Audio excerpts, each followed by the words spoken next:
Let me see. Oh, okay. Oh, my bad. My bad. I said you could do it, so I don't know why you didn't. We got to hit the button again. No problem. You want to go back and No, you got. that's okay. I think so far you got everything right. Yeah, these are pretty Moderate, straightforward. that was right. Premium was right. We were going to be. You said you bought the Kaplan Q Bank too, so you can also check out the QIDs and it'll bring it up. Cool. All right. A wealthy client owns a large percentage. Uh, I'll just tell you too at the end of these, David. I don't know if you've seen him on the channel, but that's why you record it. And then at the end, depending on how it goes, I told you I think it's going to go well. I offer you the opportunity when you take a 66 or 63 Compian hour tutoring if you give me permission to send it back to me and give me permission to load it on the channel. So if Yep. you're watching this right now and David does give me permission, you'll know we had a glitch in the beginning. Otherwise, like I say, no problem. If you say, Dean, I don't want my business out, I don't feel like being a celebrity on YouTube, I totally get it. No problem. No, you A can wealthy definitely. client owns a large percentage of a thinly traded common stock. The client wants to sell a major portion of her securities. She will immediately face.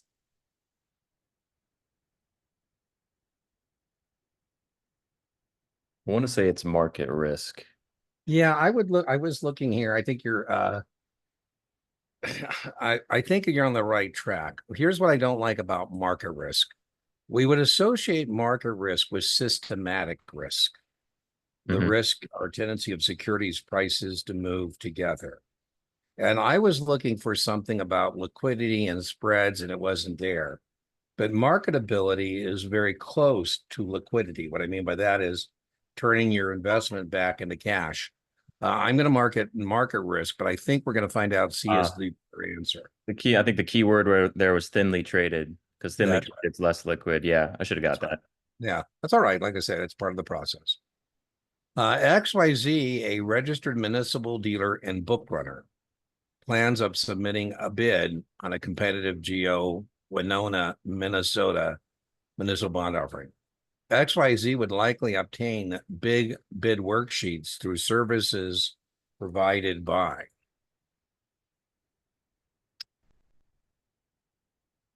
I'm in between B and C. I don't think it's C. Um, let's see. Yeah, the Municipal Securities Rulemaking Board doesn't do anything other than publish rules. Right? Yeah, All they do is I'm gonna publish A go. rules, administrative rules, D rules, definitional rules, G rules, general rules. Sweet. You get you Right. can get And right. they don't enforce any rules. They Very testable. Yeah, they have no enforcement power. I'm gonna go B, bond buyer. That's right. The bond buyer is a newspaper widely read in the municipal market. And we know this is going to be competitive because otherwise there wouldn't be. That's called a notice of sale. And the bond buyer would also be found there. Which of the following statements regarding corporate debentures are true?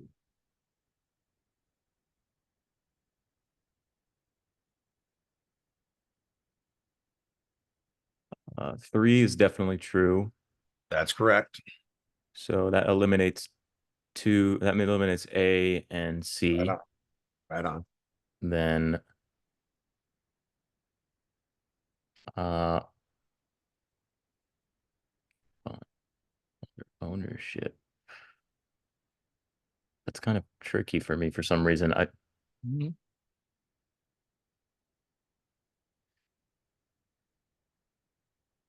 Because they are debt, They are indeed. right? They, And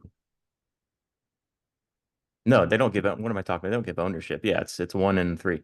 there you go. Yeah. There you go. I like that's what you got to do, right? You just got to pivot and say, okay, what do I know to be true? What do I know to be false? Term trading flat. This is testable. D. Yeah, there's no accrued interest. You know what kind of bonds that's true of? Zero coupon bonds Right on. and is it is it tip? And yeah, income and adjustment bonds, Okay. bonds in default. Right. Okay. Yeah. Trade flat means no calculation of accrued interest. That's zero coupon bonds, income adjustment bonds, and bonds in default. Which of the following statements regarding treasury bills are true? Treasury bills are true. Uh, Definitely two. Mm-hmm. Eliminates A and B. Or sorry, no, that doesn't. It eliminates A. So your interest is exempt from taxation. State level callable by the U.S. Treasury at any time before maturity. I don't think it's four.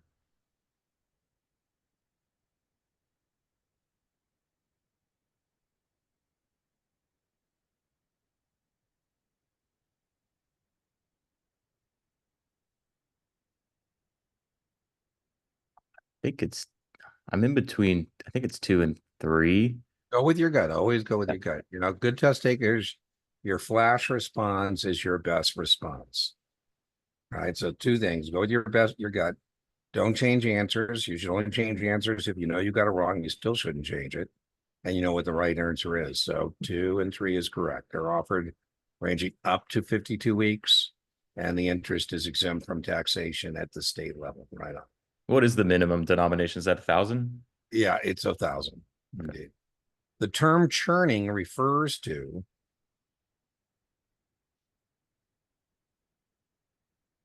C. yeah, entering more transactions. That's right. So not good if you pass and say, hey, I want to do some churning, open some fictitious accounts, do some front running, make some breakpoint sales. Those are all bad things, right? They're violations of what we call the code of conduct, the ethical behavior that broker dealers and associated persons owe customers. You got to really be squeaky clean, right? Because you guys are from the Midwest.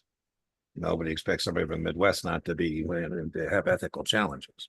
Right. An IPO is conducted.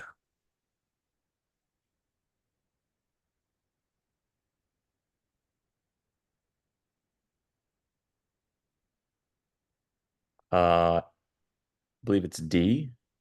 Yeah, I don't like the answer set, but that's the best answer given the answer set. You don't want to go to jail for making a fraudulent distribution of securities. So as an issuer, you would typically hire an underwriter who knows all about 33, the process of going public, right? And that whole process, like your SIEs, lots of overlap. The registration, cooling off period, 20 days, indications of interest, non-binding, red herrings, all that stuff is testable. Yeah. Which of the following details would not be found in the bond resolution for a revenue bond? A funky question. I like it, though. I like the takeaway.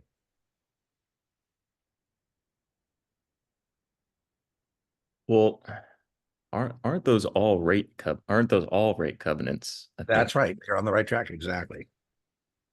Well, so. one of them's not. One of them, what this question is really getting at, this is what I said. I like it, David. It's getting at this idea. I tell people who are studying that a large portion of the Muni questions are distinguishing between GO bonds and revenue bonds. And sometimes I suggest they take a sheet of paper, fold it in half, and on one side write all the terms associated with a revenue bond, and on the others, all the terms associated with a GO. I want to say tax covenant. Yeah, taxes aren't for revenue bonds. Yeah. Right? Taxes are rate covenant. We promise to charge a rate sufficient to pay interest and principal. We agree to maintain the asset. We agree that we'll maintain insurance in case something goes down.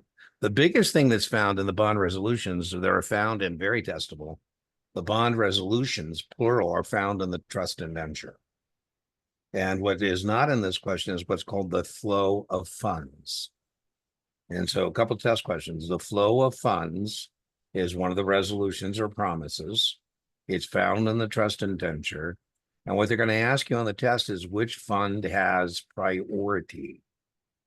There's two types of pledges we might find in the trust indenture, two types of resolutions.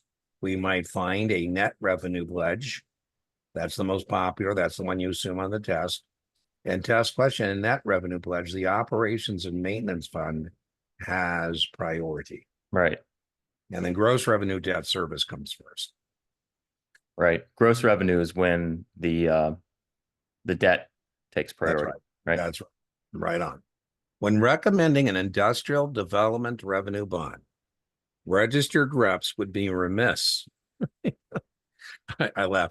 I'm not a Kaplan employee, but I know a lot of the Kaplan guys, and the guy at Kaplan who writes these questions and does them is a guy named Bill. He's a friend of mine, and every once in a while I read a word, and only Bill would use that in the context of his everyday life. He is trying to kind of level up, and I told you what I mean. Level up is that's why people drop. If you went from Kaplan to SDC, that guy's name is Todd, and then you go from SDC Kaplan. I just told you that guy's name is Bill. Your brain kind of adjusts to the phraseology. What really is great about having more than one vendor, not being monogamous, is you can look for confirmation. Right. Say, okay, I saw that same kind of the question on STC. Here it is on Kaplan. Both Todd and Bill know that that's on the test, right? All right. And recommend you be remiss if you didn't discuss. We missed to discuss.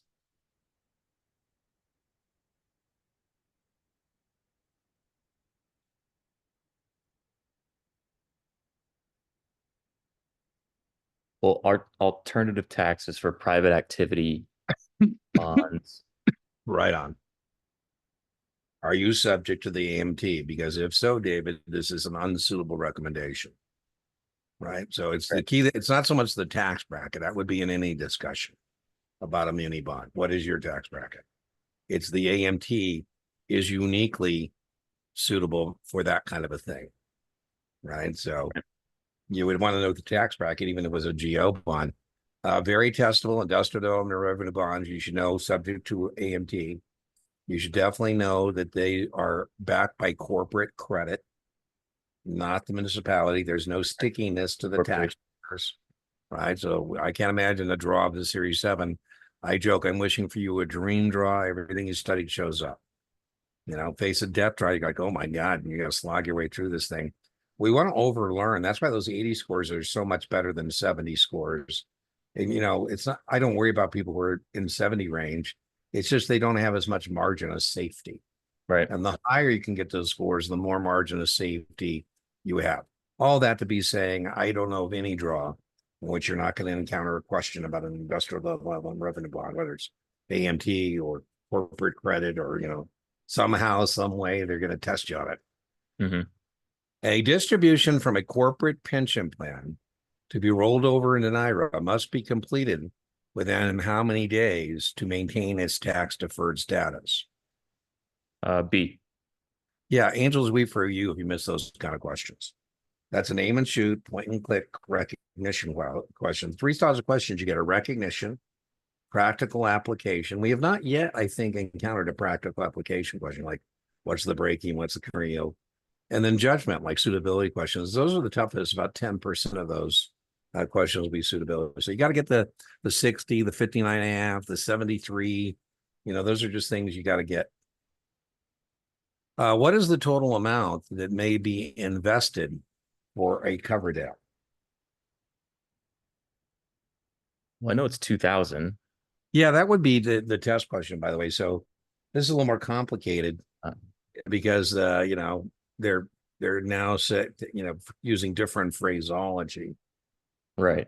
I think it's D, maximum per child, right? There you go. I don't know of any financial institution that still offers Coverdales. Maybe Edward G. Jones, Edward Jones, I got to get rid of the D, does. However, the reason is just 529 is just kick butt. I mean, this thing is just not competitive when, compared with a 529. Which of the one would be most likely unsuitable for our clients whose objective is steady income?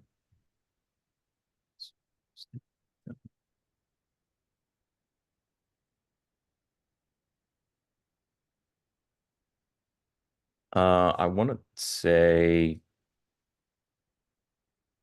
I think it's D. Yeah, income or adjustment bonds, you're correct. Only pay interest when and if earned. Counterintuitive, right? You say, oh, income bond, income. No. These are used in bankruptcies and restructurings, and they trade flat. Good job. Customers purchased 100 shares of Synovile Lubrication Products, SLP, at 95.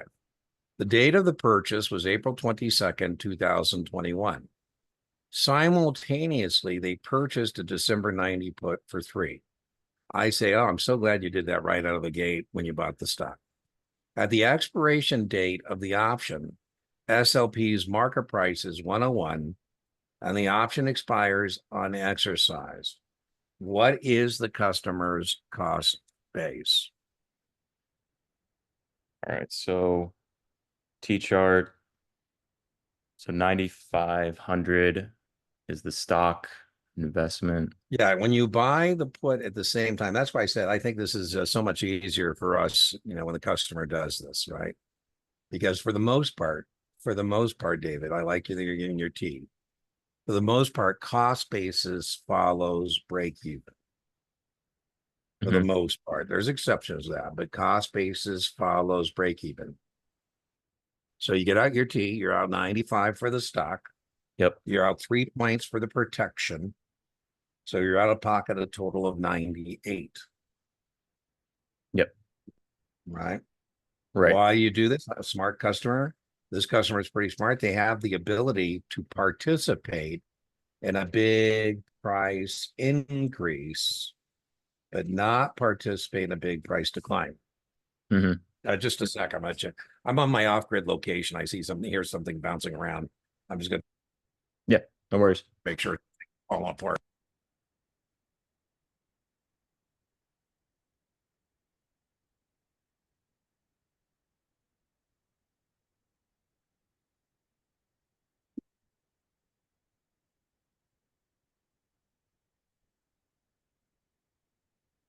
Odd, odd. All right. So one other thing, don't be looking for tricks, but if we extend the interrupt the holding period, right? So this client buys this stock at 95, 6 months later buys the put, then his holding period is reset. Right. To short term. That's right. Right. FINRA's rules on communications allows member firms to use testimonials and retake communications as long as certain disclosures are made. Among those disclosures is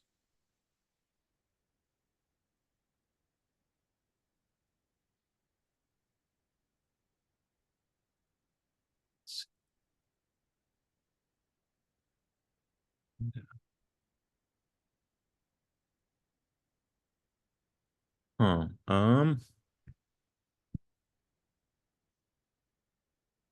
in values paid for the testimonial.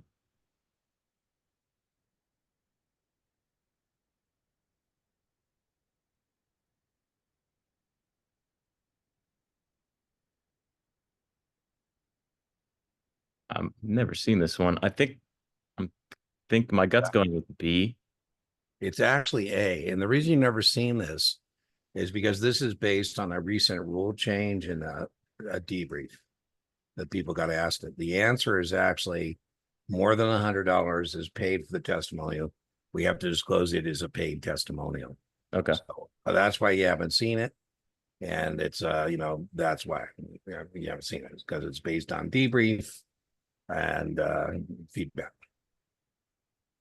I don't even remember that being in the book, actually. But yeah, it's not. I just told you it's not. Oh, It's not. okay. Got it. I'd be surprised if it's in the STC book or the Kaplan book. The Q Bank is a little more real time because it's easier. I said about Bill, and I don't know about Todd at STC, but Bill, it's easier for him to integrate debrief into a Q Bank question than it is to redo the license exam manual, because I think, it goes off the printer like once every 5 years or some crazy thing. An investor purchased a corporate bond with a 6% coupon, a net price of 101. The bond has accrued interest for 45 days. Which of the following statements regarding the confirmation of this trade is correct? All right. So 45 days accrued. It's purchased at a premium. Let's do some math here real quick. Well, I know the interest is at least $60. Yeah, you know what I would do? There's a lot of different ways to do math. The main takeaway, though, for the test is accrued interest is paid by the buyer to the seller. And so I'm going to say, listen, as the seller, David, you owe me 45 days. That next check actually belongs to me. So what I would have done is I would have said, okay, well, 6% on that bond is $60, right? And then And divide that 45 by 360. there you go. There's a couple ways to go. I was going to do, here's what I would have done. Okay. I would say 60 divide by 2 because it's semi-annual. So what I would have done is I got $30. That's for the 180 period. It's the same math, right? 60 divided by 360 or 180 divided by 180. And I get 16 cents and 66. So now I'm going to times that by 45 and I get 750. So now I'm going to add the 750 with 1010. And it looks like A is the right answer. So do we see how we did that? We took the calculator, your point, it comes up the same math, right? So let's do Right. it your way. Okay. Yeah. 360. I would comment on that, by the way. It's important that we also know this is mainly recognition. Here they're making a user practical application. That's tough. They didn't make us figure out the number of accrued days. So I go, okay, well, thank you very much. We didn't have to count from the last instant payment date up to, but not including settlement. They just stipulated it's 45. So, okay, thank you. But now, as the consequence, now they're being kind of jerks saying, okay, can you calculate? I don't think you're going to have to calculate on the actual exam. But 360, you were right to say $60 represents, and you should definitely know that. Every month has 30 days, and that's what we're using when we're doing corporate communities. And then you would have done exactly what I did, times that by 45. And again, you get the same 750 that Dean got. Yep. That's interest per day. So, right, or excuse me, 1666 is the interest per day. Got it. I like to do dead reckoning. And so what I mean dead reckoning is I'm lazy, and if I can avoid the math, I can, sometimes eyeball it. And I know it's not going to be C because that means we didn't calculate the accrued interest. Right. And it's not going to be D because that's less. Yeah, there you go. So yeah, we could sometimes eyeball the math and do it. You have a customer who's interested in reliable income. The customer recently added a bond maturing in 20 years to the portfolio. The bond has a duration of 12 years and 4 months, and the purchase price was $12.90.85.87. Which of the following statements is correct?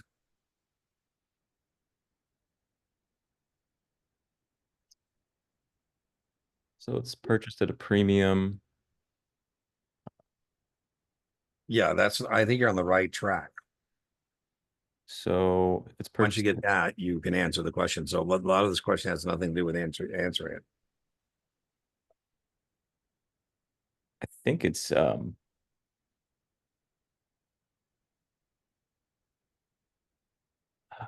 between A or B. Okay, so this is a teeter-totter seesaw question, and I, as your tutor, think you're doing pretty good on these teeter-totters who seesaw questions. You got the last one right. You Right. just told me this is a bond at a premium. That too was correct. So I do think you're going to get this right. So you're correct. It's one of those two answers. Well, I know what's definitely true is B. Then if it's definitely true, then that's the answer, right? Because it says which is correct. I call this the principle of mutual exclusion. It's a test-taking trick. And what it means is if I say Socrates is a dog, Socrates is a philosopher, he's one or the other. Right. So in this question, you said, I know B is true. Well, then that means the other things can't be. Right. There's no way you could have more than one thing be true in this question because it says which of the one statements is correct. You were correct. Duration, the reason I was kind of laughing is when you take your 66, they introduce the concept of duration, not on 7, but it's volatility. It's a measurement of the bond's volatility, and it's based on the coupon and the maturity. I don't think you're going to see it. What you will see on the 7 is the idea that longer maturities and lower coupons have higher volatility Right. or duration. Yeah. Long-term bonds are subject to more price fluctuation. When analyzing a company's balance sheet, you notice that it is using first in, first out as an accounting measure to value its inventory. This information is most likely shown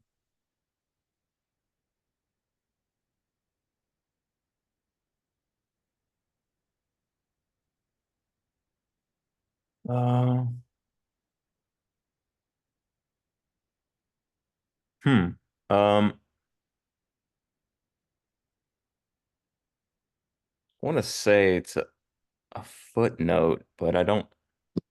Yeah, you're correct. Trust your gut, man. I trust your gut. Every time you got to answer, it's correct, right? A footnote, because that's going to tell us, last in, first out, first in, first out, we're going to have better margin.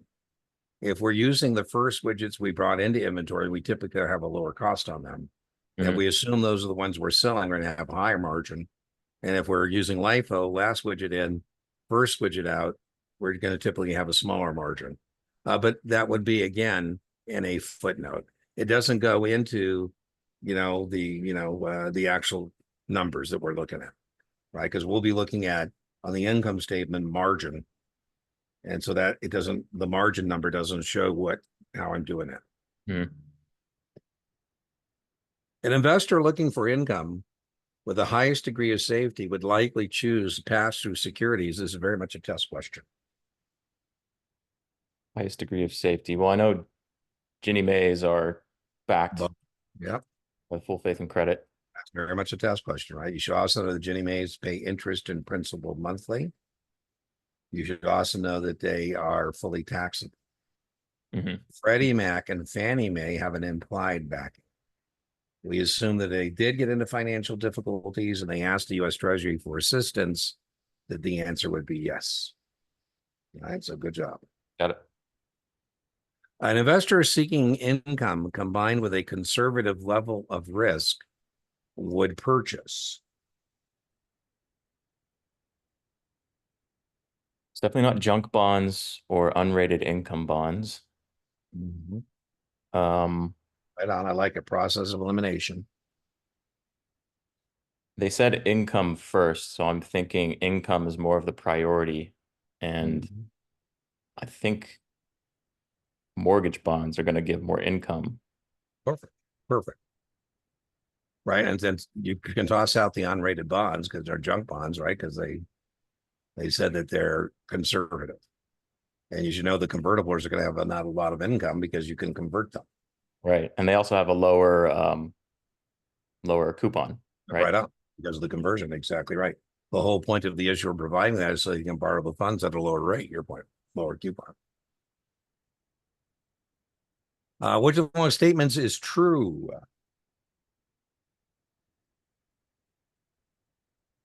It's not a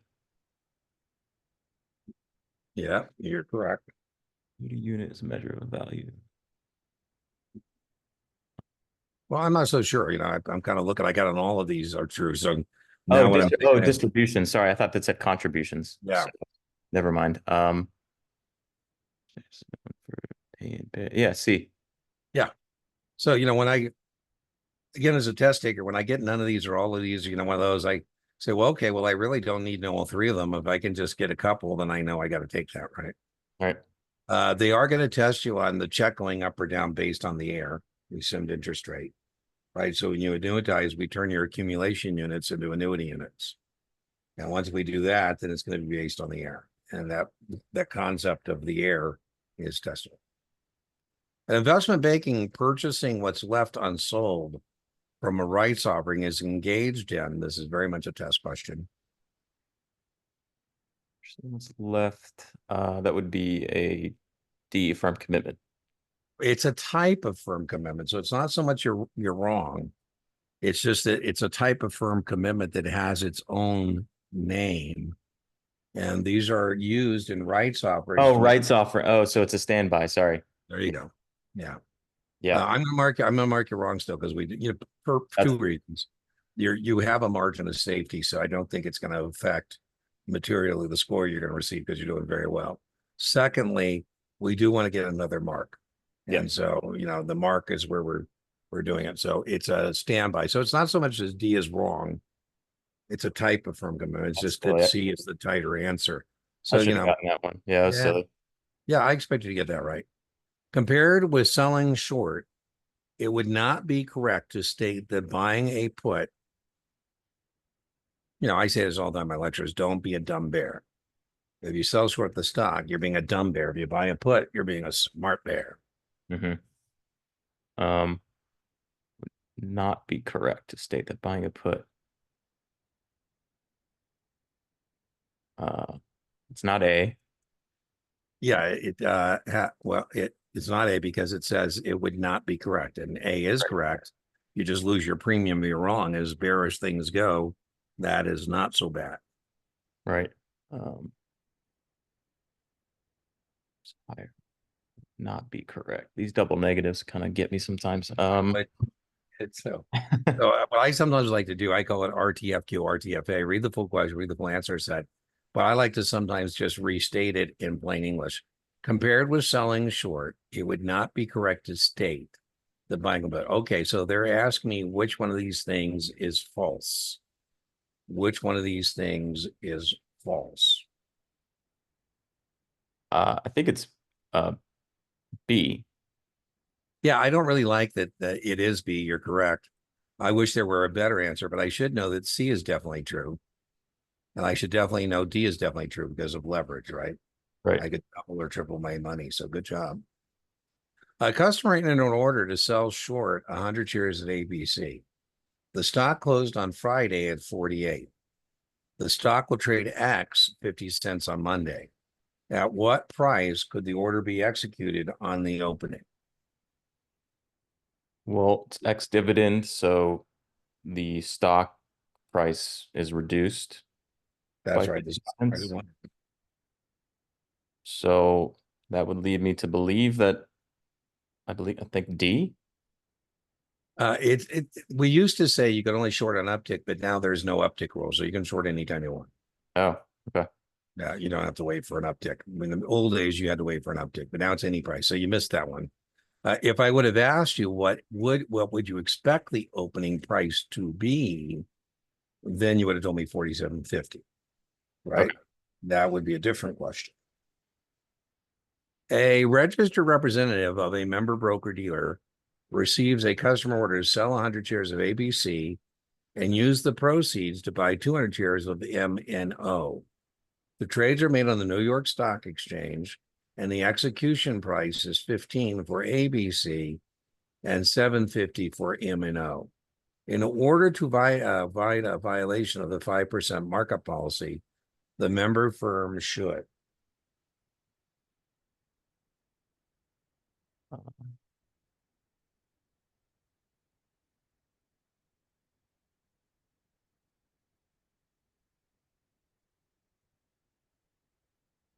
I think it's D. Consider this to be, that's right, it's called the same day substitution rule, right? So you are correct. A technical analyst would least likely consider which of the following when selecting securities. Uh, corporate earnings. Right on. I just get rid of that little list, but yeah, be confident and say it like you mean it. Yeah, that's right. Yep. Right. That would be fundamental analysis. Right. Fundamental analysis. An investor portfolio contains the following. Up, let me shrink it a little bit so we can get it on the screen. 7% bonds due 2040, 6% bonds due 2040, 5% bonds due 2040, 8% bonds 2040. Which of these bonds will show the greatest price change as a percentage of its current market price if interest rates jumped 1 percentage point? Well, they all have the same expiration, so Yeah, you're right. So it's either way to remember is long and low, baby, long and low. So you go long and it's a tie. So now you're going to go with the next tiebreaker, which is long and low, baby, long and low. that would be B. D. No, B. Good. Okay. Then make sure you said P, right? Yeah. Long and low, baby, long and low. Do you recall the fancy word for that? Um. Longer duration. Oh, okay.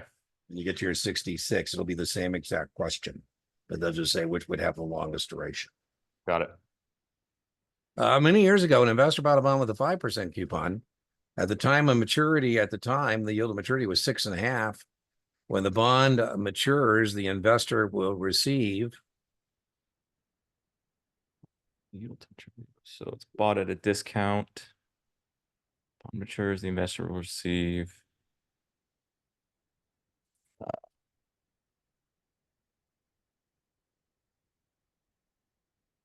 Not going to be a call premium. So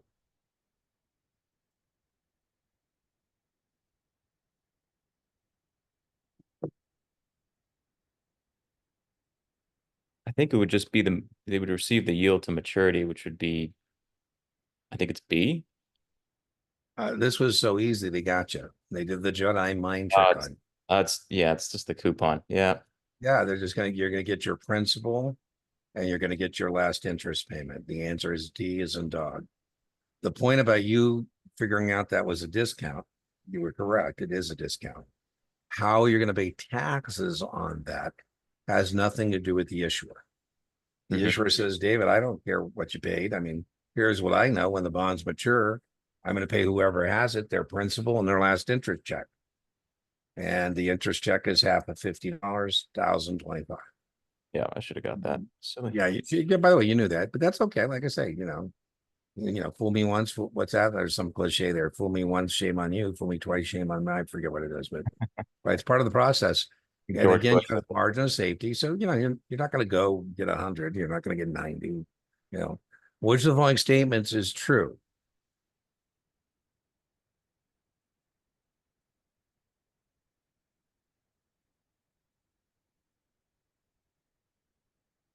Well, I know it's not D. That's correct. Um, I'm in between A and C.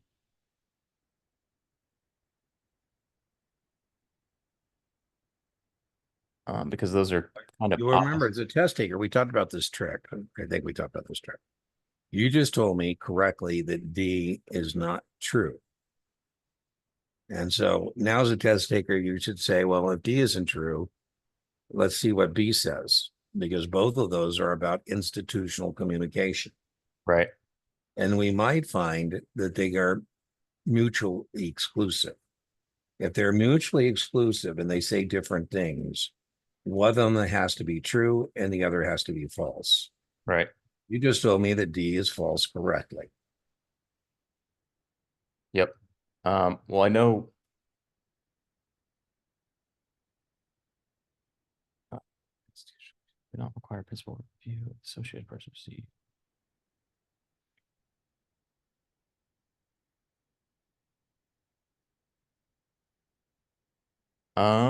Interesting. Well, I know retail communication. So so which of the ones that all retail community? Yeah, this is kind of Kaplan being a jerk. There are some exceptions to retail communication requiring prior principal approval. So there are some exceptions to that, particularly like we're using like a slide deck at a seminar, something like that. So yeah, this one's a tough one. I don't think that's a bad mess. I'd give it back to you. The answer is actually B. But the key thing that makes that not correct is it says all retail Okay, commitment. You got it. know, almost it's almost all. Don't you hate that? That's almost all. Yeah. All the following issue mortgage-backed securities except. D. Yeah. An investment company registered on the Investment Company Act of 1940 with the specific purpose of aiding in the promotion and development of small businesses is.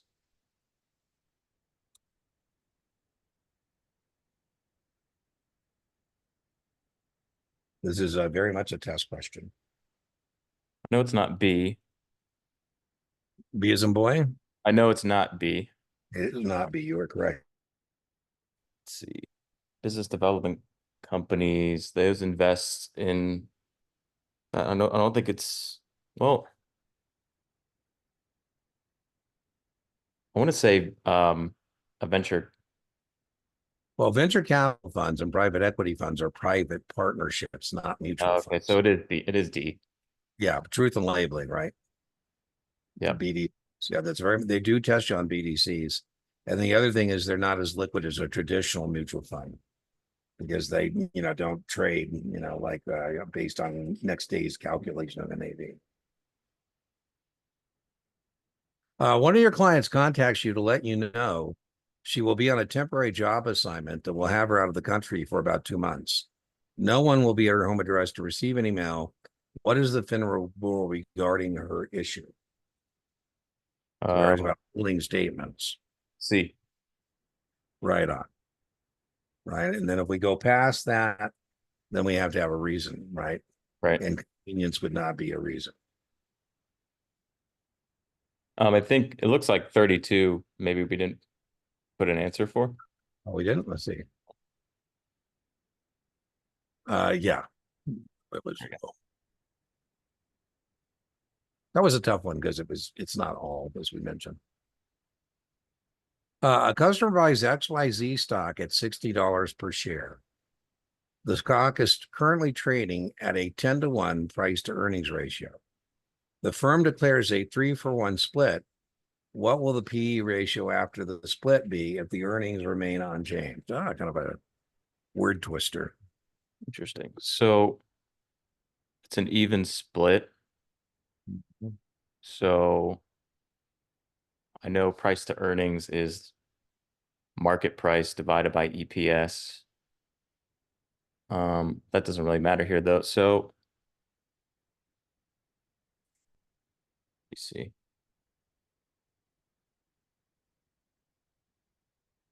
Just doing some math. Yeah, I was just going to suggest that. Sometimes when you're trying to do these in your head, it could be a mess. So if you're going to add some numbers, which I'm a big fan of doing, and I would keep it simple. So you were correct to tell me that you understand what that 10-to-1 came from. So, maybe I pick $6 as my earnings, right? So 60 divided by 6, 10-to-1. I just made that up to illustrate the question. Now it's a 3-for-2 split or 3-for-1 split. So now I'm going to have 20 shares. Right. Or excuse me, the new price would be 20. The earnings would be 2. And it's going to be, or excuse me, the earnings would be, what did I say? It was going to be 6. So it'd be the same. It's going to end up being the same number, right? 20 divided by 2 is 10. Right. And divided by 6 is 10. So yeah, that's and sometimes it's easier to illustrate it with some math, right? Just make up some numbers and see what happens. Given the NAV and the asking price, which of the following could be an open-end fund?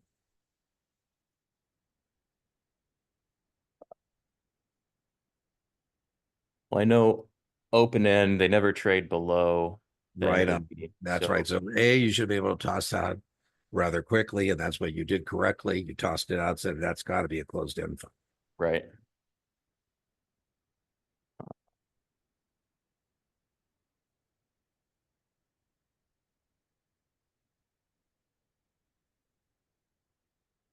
So A is out. I'm struggling with this one. So yeah, You should know the maximum load is 8.5%. right. And so the way we're going to figure out the load, if it's an open end, is say the sales charge. So I'm looking at B, $1 divided by 20. I get 5%. Can we charge somebody 5%? We can. Yep. Okay, let's look at choice C. 250 divided by 25. Sales charge, we're assuming it's a sales charge. That's 10%. 10. Can we charge somebody 10? Nope. Nope. So C can't be an open-end fund. 10.95 and 12, that's $1.05. Divide by 12. So it's over. Can we charge 8 3/4? Nope. So it's B. There you go. Right. So there's 2 situations you should be aware of as it relates to NAV pop. One is this situation: when given the NAV and the public offering price, calculate the percentage sales charge. And what we did there was we took pop minus the NAV to get the sales charge. Yep. And then we divide by pop. Yeah, that's right. Yep. The other one I'd be prepared for on the test is when given the percentage sales charge and the NAV, calculate the pop. And that would be the NAV divided by 1 or 100% minus the sales charge. Right. Yep. I'd be prepared for it. If an office or bank wants to purchase new shares, which of the following statements is true?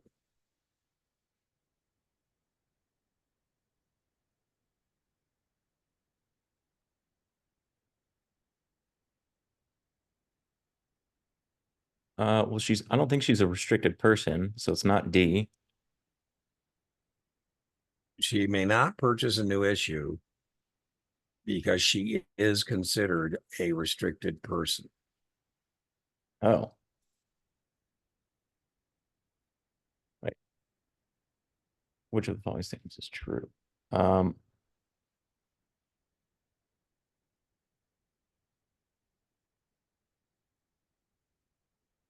yeah, so I guess it is D then.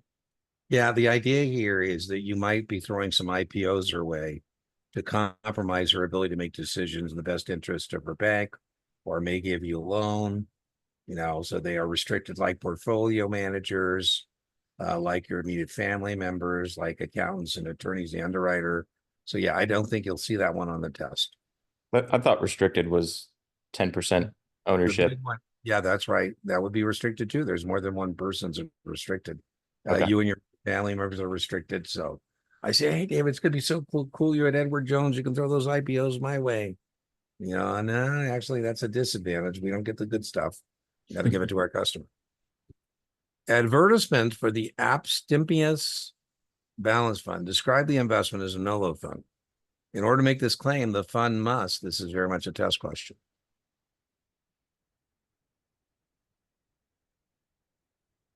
I think that one is B. Yeah, I'm kind of have no front end load in excess. I was looking for the 25 basis points That's as what our I rate, was looking for. but they didn't give it to us. I go, okay, bastards. Okay, we're gonna have to shop for a better answer. And so yeah, you are it can't have I don't like not a front load of that's point one, that's 10 bips. And we could have a promotional expense. We can't have a class B 250. Okay. I should have gotten that. Yeah. Yeah. Well, I'll be honest with you. I think it was a funky question because I was like you. I'm like, okay, I got this. Aim and shoot, point click. Where's my 0.25? Oh, damn. It's not there. Yeah. Okay. That makes For sense. purpose of the SEC rule 15G9 dealing with penny stocks, you're definitely going to get tested on penny stocks.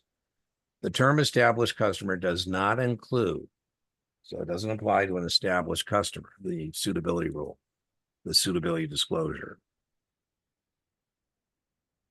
Well, I know they have to be at least a member for a year, uh, 3 transactions. Yeah, so B is, and then you brought up B, C is, there you go. D is,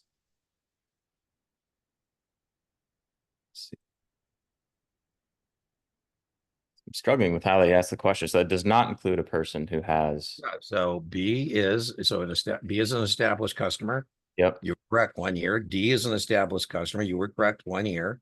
Right. C is an established customer, 3 penny stocks. So it'd be A. Yeah. Yeah, I agree with you. The language is funky. You also need to know the definition of a penny stock. What is the definition of a penny stock? Uh, has a price lower than 5. You got to be tighter than that. And traded not on New York, not on Yeah. NASDAQ. Traded on the. Yeah, Yeah. and then you also need to know the statement frequency. If you have a penny stock in your account, Is that monthly, right? yeah, monthly, indeed.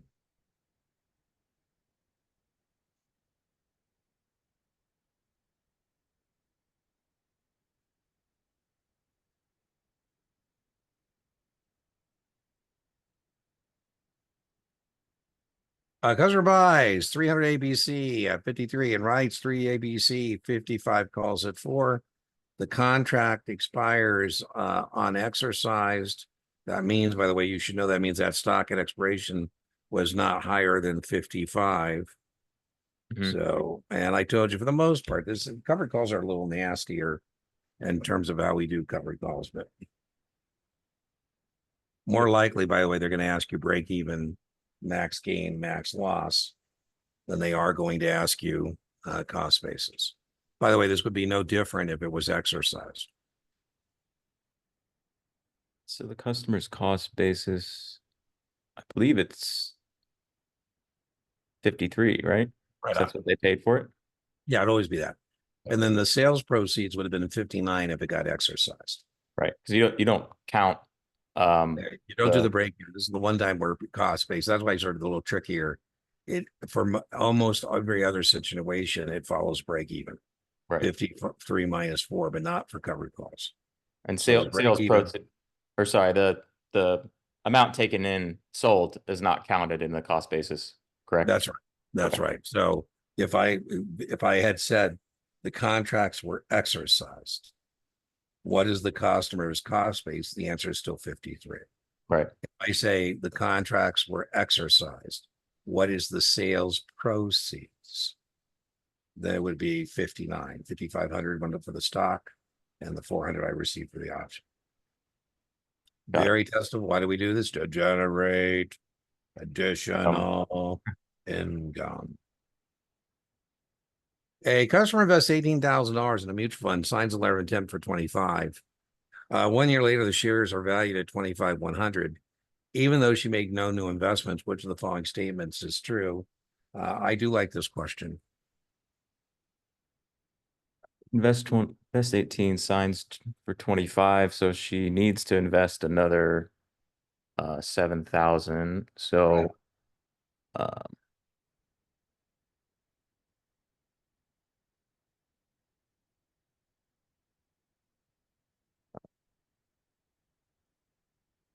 for break point.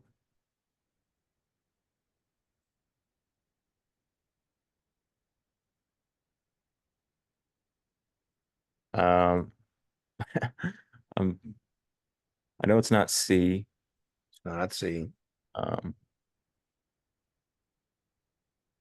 I don't believe it's B. It's not B.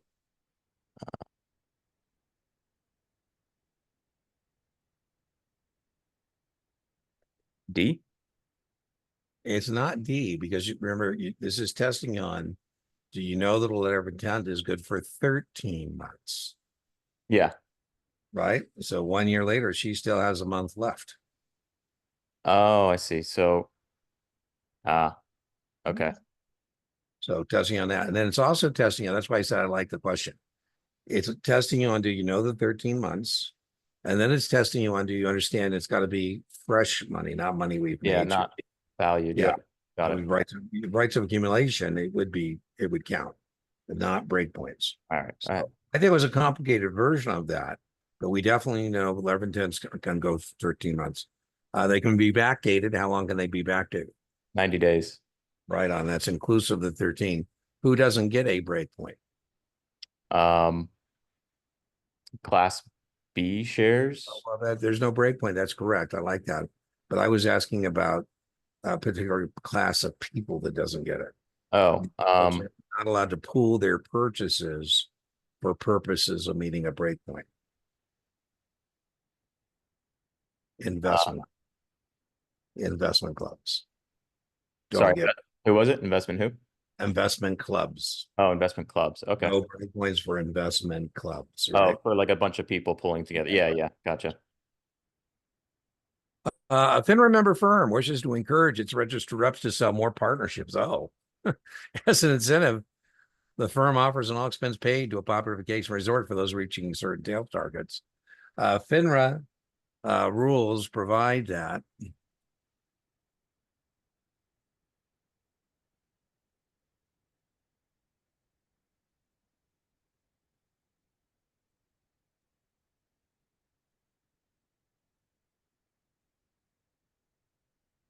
Um, I don't think it's A. You're correct. It's not A. I know things like the sales targets, they can't be for a specific That's exactly right. investment. That's So exactly right. I think it's C. Good job. I love how you targeted, how you crossed that question. Again, because it would be a conflict if I get paid more to sell a particular partnership versus the other. Right.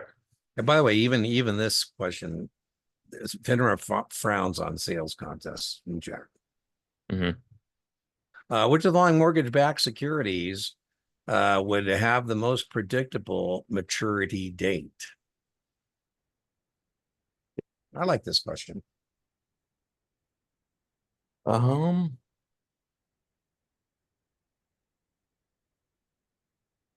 I don't think it's G, or sorry, I don't think it's D or A. It's not, because Um, the whole point of carving up the mortgage into various tranches C. is that so some people can have more predictability and less risk, and some people can have less predictability and more risk. In a regular Ginnie Mae pool, David, boring. We both put 25 grand in. Our checks look exactly alike. There is no priority provisions. But when we carve it up, we're now kind of a little more fun. You can choose what kind of a risk you'd like. Right. Right. The least risky tranches is the pack. Very testing, very testing. So you're not going to get a whole lot. I think most test preparators go overboard, but you don't need to know the difference between packs and tax. You need to know that this is a suitability disclosure requirement to tell somebody they understand they're buying a cash flow from a mortgage pool, not proportional ownership in the mortgage. Right. All the following statements regarding Ginnie Mae pass-through securities are true, except Um, D is true. A is true. B is not true. right on. There's no drawing which you're not going to get tested on. Ginnie Mae is having the full faith and credit of the U.S. Treasury. Mhm. They're pay interest and principal monthly, and they're taxable. Which of the long terms are associated with an over-the-counter trading? I like this one.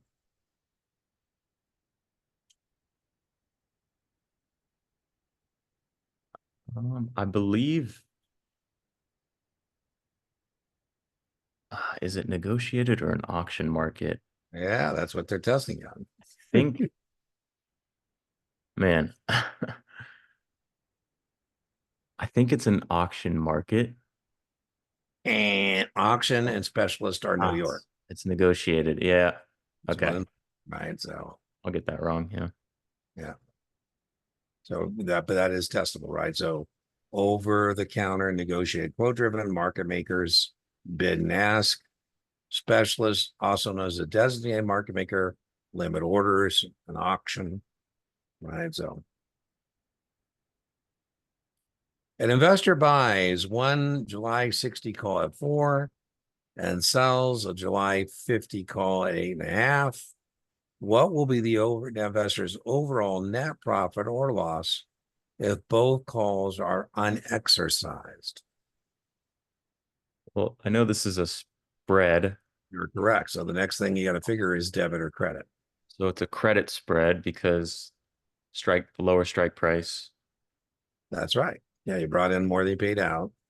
and So do you want the contracts to expire or exercise in a credit spread? I want them to expire. So they say they both calls expire. So you're a happy camper. Yep. So the overall profit will be, is it let me do some math here.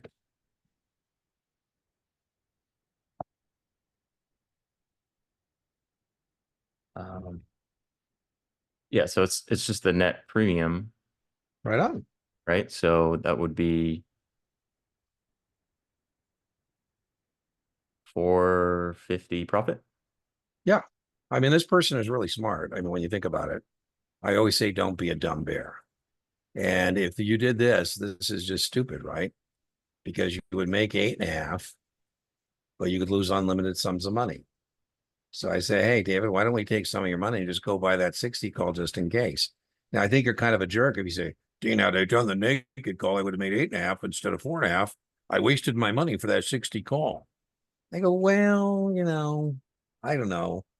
I mean, having a ceiling there at 60 is probably a pretty good idea, right? So your worst case is you'd buy the stock at 60, deliver at 50.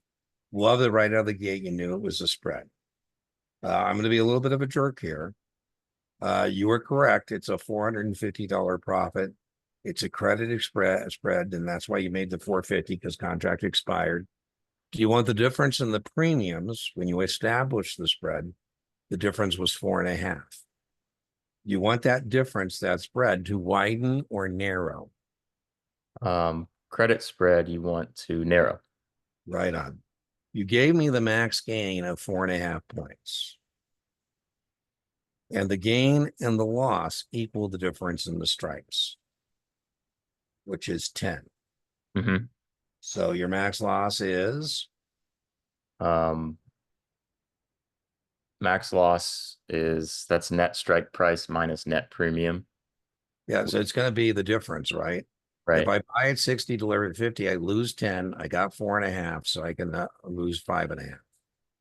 Right. Right. All right. Are we going to use cal or push for our break even? Are we going to use cal add to the lower or put subtract from the higher?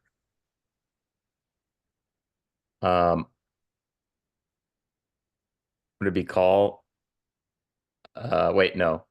Yep. Call add to the lower. We're going to take the Okay. lower Yeah. strike, 50 plus 4.5. Our break even is 54.5. Right. Oh yeah, Last, yeah. are we bullish or bearish?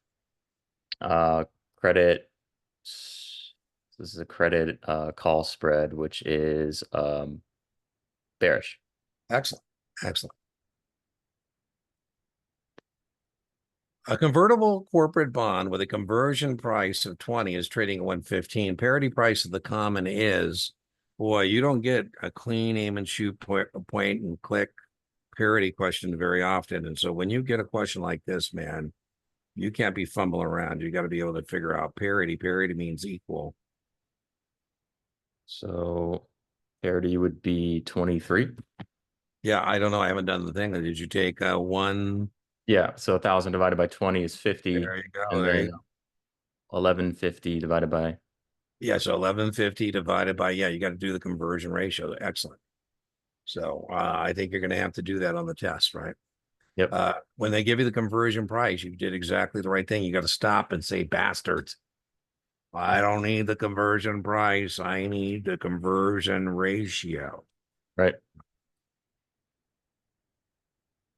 Another convertible question. A convertible bond has a conversion price of 50. Bastards again. Can't do anything with the conversion price. We need the conversion ratio. The market value of the bond rises to a 10-point premium over par. Which of the following statements is true? Now, I like that one of all my answers give me a conversion ratio, and I did that right out of the gate and should have done it right out of the gate. So I know it's either A or B, right? Because we should have just out of the gate taken the par, divide by 50, and come up with 20 shares. Right. So it's Now we got to decide, do we want B? Yeah, well, 1100. Looks like you're beating the your tutor to the math, which I is think okay. I That's think that's great, right. right? Is the Well, I'll 10. just check. Yeah, 1100. 10 points 100. Divide by 20. You're correct. Good job. Excellent. Which of the following debt instruments trades with accrued interest? Well, it's not B. Not B. Um, I don't think it's A.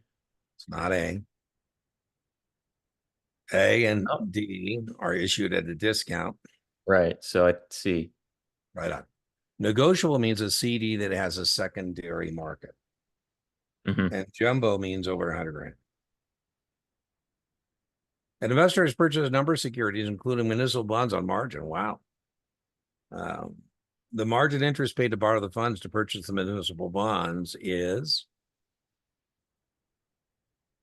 Larry Ellison uses his margin account to finance his investments, and he pays over $200 million a year in interest charges on that margin account.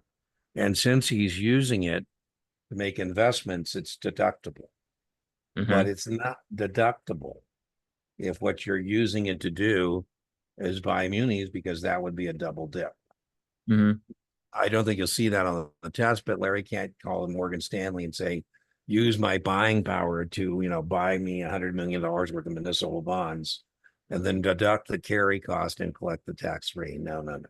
Because they've already been tax exempt. That's right. That's right. That would be a double dip. Got You it. can deduct your margin if you're using it to make investments. So if that was a stock Should question, be okay. If it was okay, a stock question, it would be fully deductible. okay. Before effecting an initial penny stock transaction for a new customer, the registered rep must.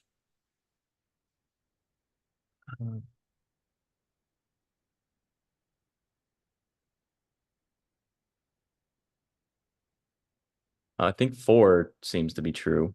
Right on. You'd want to make sure they're established customer.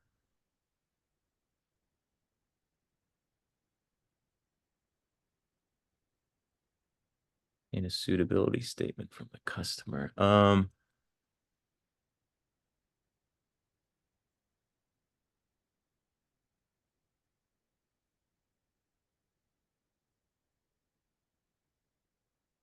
I think it's all of them. Yeah, Kaplan really jerks.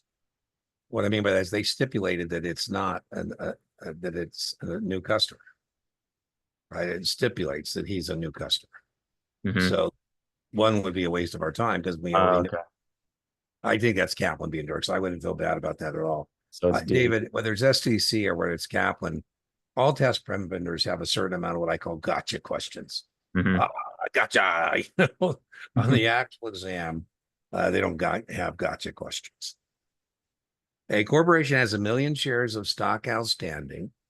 There's also $100 par, 6% cumulative convertible preferred issue with 100,000 shares outstanding.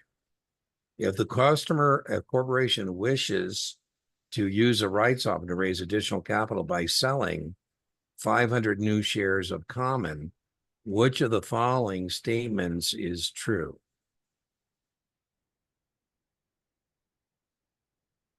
So $100 par 6%. So 1 million shares outstanding.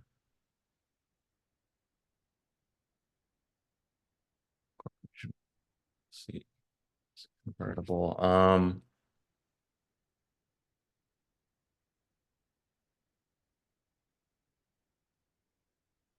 Well, I know one right is equal to 1 share. That's right. So however many shares you have, you are correct to say that's how many rights you have. And now they're asking how many rights will you need to put with your check if you want to maintain your proportion of ownership. Well, I know it's not D. You're correct. Um,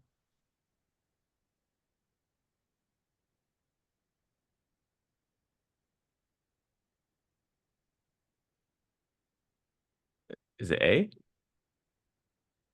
5 rights. Well, the way we get started in this question is by first figuring out how many rights it will take to get an initial share. So what we're going Yeah. to do is we should know that it's not going to have anything to do with preferred stock. There's no Oh, preemptive, yeah. so that's out. Let's see. So what we're going to do, is we're going to take our 1 million shares and we're going to divide by 500,000 the new shares to see how many rights it's going to take to maintain our proportion ownership. And when Yeah. we do that, we get it's going to take 2 rights to get a new share. Yeah, that's silly. I should get those. Yeah, so that was a Missing tough. these silly ones, man. Yeah, and then make sure you know that rights are short term, exercisable below the current market, and warrants are long term, exercisable above the current market price. Right. They are definitely going to make you contrast rights and warrants, right? A customer invests 20,000 in a direct participation program and signs a recourse note for 50. So I'll play general partner. I say, so David, I'm going to take this note to a bank and I'm going to get another 50. And so, if the investment works out, the partnership will pay off that loan. So you gave Yep. me 20, you told me I could go to the bank. And I'm going to tell Mr. Banker, hey, if the investment doesn't work out, you can go get this money back from David that we're borrowing on his behalf. During the first year of operation, you receive a cash distribution of 15. At year's end, the customer receives a K1 reporting his share partnership losses of 75. How much of the loss may the customer deduct? I think this is way harder than partnerships on the questions on the test. Partnerships, all test preparators go way overboard on partnerships and margin. Yeah, I've noticed a lot of those. Well, I know that there's recourse, so he's liable for That's right. And so that's really key. You're on the right track, right? So his cost base is going to be, 70, yeah, $70,000. right? And then he got 15,000, so that would put him at 55. There you go. So losses of 75. So yeah, I think it'd be 55,000. Excellent. Perfect. You did a perfect job. Excellent. MSRB writes the rules. Hey, Dean. Yeah. Go back on. What if that said a non-recourse note? Then you would have done the same thing, except you wouldn't have had the 50. It would be the 20 minus 15 would be 5. And it would have been now minus 70. You could only take a 5. I see. Okay. Yeah, or you nailed it. The point you brought up, David, is that recourse notes add to your cost basis. Non-recourse notes do not. Right. The MSRB writes the rules for the market. The MSRB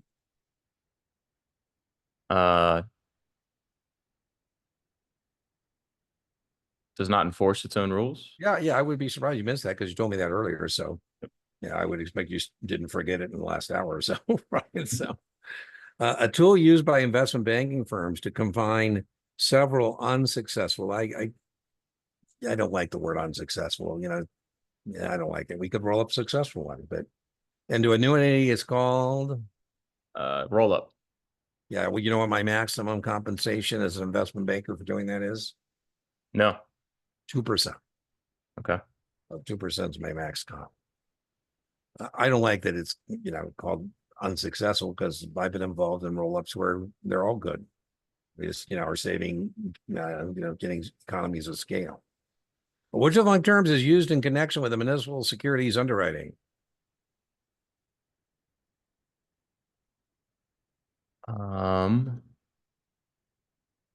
B. Yeah, kind of a weird question, but we should know there's no cooling off period of munis, and munis are exempt from registration, and therefore there's no cooling off period, no effective date. So that's just for IPOs, correct? Yeah, right on. Phantom income is a characteristic of, I like this one. D. Yeah, you're paying taxes on money you're not receiving. That kind of sucks. Which of the following is not one of the 3 obligations when determining if a recommendation to a customer is suitable? Not one of the 3 obligations. So 3 of these are obligations. One of these is not. Well, I know control relationships must be disclosed. Right on. That is one. But is that part of determining suitability? Does myself as a Merrill Lynch broker telling you there's a control relationship with Bank of America have to do with whether my recommendation to you is suitable? Right. So yeah, no, it's not a suitability concern. I know B is one. Yep. It's a reasonable basis for believing that it's yours.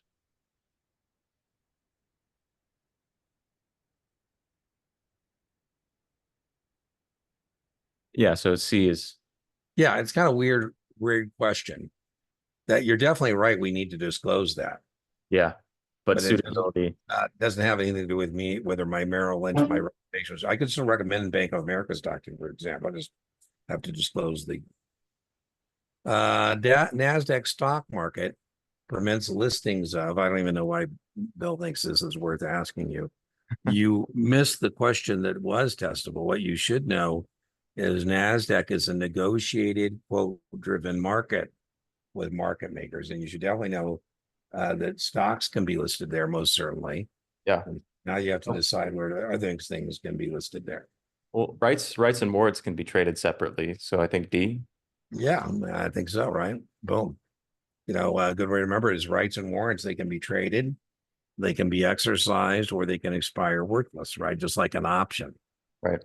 Remember, the only one that has at issuance intrinsic value is a right.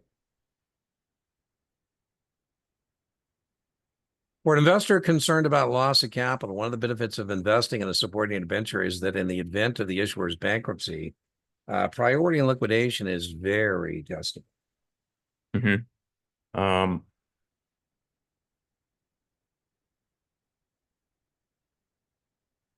Now I'm looking at my answer set, and this is a little more complicated than it's not C, it is not C. You should not definitely D. know the And preferred stockholders are junior to the debenture holders. yeah, and it's It's not a not C. D because it's not a collateralized bond. It's not a mortgage bond. It's not an equipment trust certificate. It's not a, collateral trust. So you're right. C is out. D is out. So I believe it's B, general creditor. Yeah. What we have to do is find out here who comes first, general creditors or debenture holders. Oh, yeah. So Yeah, creditor. it's actually A because the general creditors are going to come ahead of you as a bondholder because they were not capitalizing the business. I see. Right. I always joke about Toys R Us bankruptcy, right? Hasbro and Mattel shipped $150 million in toys to Toys R Us that they didn't get paid. And it makes sense that they get paid behind the bondholders because in front of the bondholders, excuse me, because the bondholders knew they were capitalizing a business. Hasbro and Mattel had every, you know, inclination that they were going to get paid, right? So Right. I would have talked to the accounts, receivable clerk, like, well, gee, should we reached out at like 70 million and said, where's our money? If your client was recently approved to trade options and writes one XYZ October 60 put, but fails to return the signed option agreement within 15 days, which of the following orders could you accept? I like this one. Supposed to return the signed option. Yeah, we only let you do offsetting transactions if you are late with that agreement. So what's really asking is what is the offsetting transaction to this? The offsetting transaction would be purchasing, would it be a 60 put? Boom. We got two though. You want October or you want January? Um, October. There you go, right? So you got to buy the same thing back. Got it. Pooling assets as auto loans and mortgages into investment vehicles for sale to the public. So we're basically doing CMOs with other things. We're carving up instead of Ginnie Mae mortgage pools, other mortgage pools. We're carving up auto loans, credit card receivables into Um, various tranches or cash flows. it's not monetization. I don't think it's It's not. capitalization. It's not. Securitization? Yeah, that's called structured finance, right? A portion of the OTC market where companies that have been delisted for regulatory reasons are usually traded is. So this is the home for fallen angels. You were trading on the New York or NASDAQ, and now you've been booted. And where do fallen angels go? Third market? Yeah, well, the third market is listed securities trade over the counter. That is not correct. Oh, Listed securities trade over the counter. Fourth market is direct trading between institutions. Pink market is for penny stocks. It's called the gray market. oh, okay. The gray market. I don't think you'll see that on the test, but it's the gray market. All the following statements about variable annuities are true, except one of these things is false.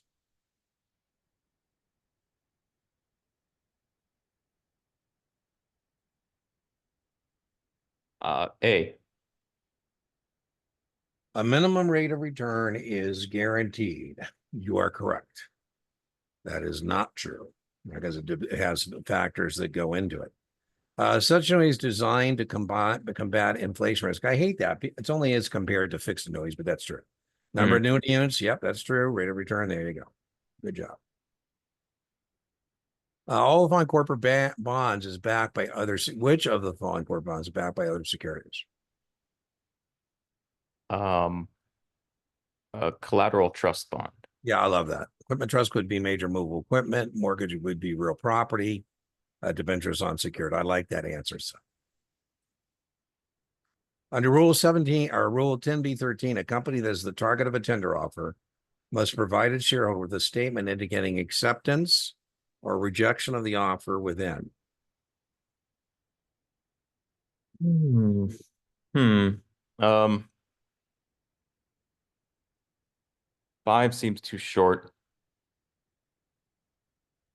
Um, these ones always get me. Yeah, this one is a little clever by half, I guess, is what I would say.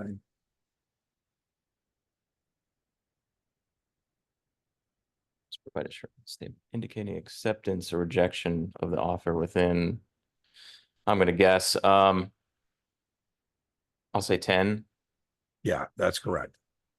So X Holdings made a tender offer for Twitter 54.20 in cash. And that has to be open for 10 days. So whoever makes the tender has to leave it open for 20. Very quickly, within 10, Twitter's management responded, the target company, saying there's no way we're going to get you to 54.20 in the next 3, 4, 5 years, even if anything goes according to plan. We recommend you take the cash. I have very rarely seen a board so quickly that said, our recommendation is we're out of here. And then I thought it was funny. Elon took strategic pause once they accepted so quickly. He was like, well, wait a minute, and he agreed to make that offer without doing any due diligence, right? So 10 days to respond. Usually, the reason I'm laughing is because usually the board will say, David, we think that value is, that offer is not, gives you full potential. We say you should reject, 38-year-old investor places 25 grand in a qualified single premium deferred variable annuity. Wow. Single premium. They gave me 100 grand, let's say. 22 years later, well, hopefully they didn't give me 100 grand. It's now 72. So whatever I put in, they told me 25. I like this question, I think. So what I mean, I think, is because it looks like they're going to test me on, do I understand that 25,000 is my cost basis? That is money I paid after tax. Now it's 72. So now there's some money I have not paid taxes on. I don't know if it's setting up this way, but I'm going to take my 72 minus my cost base. So 47 grand I haven't paid taxes on. The investor surrenders the policy. Now, I don't like that language. I would prefer that we just, say we're going to take a lump sum distribution. However, it's 22 years later. So now I'm going to go back 38 plus 22 just to make sure he's not 59 and a half or younger. There's right? no 10% penalty. There you go. So now I'm going to take my 47 grand and you owe taxes on it because that's money you've never paid taxes on. Well, And isn't qualified. this isn't qualified. Oh, your It point. is, right? So It is qualified. Well, that's pre-tax right. income. Correct the tutor. There we go. You're correct. RTFQ. Dean didn't R2FQ it.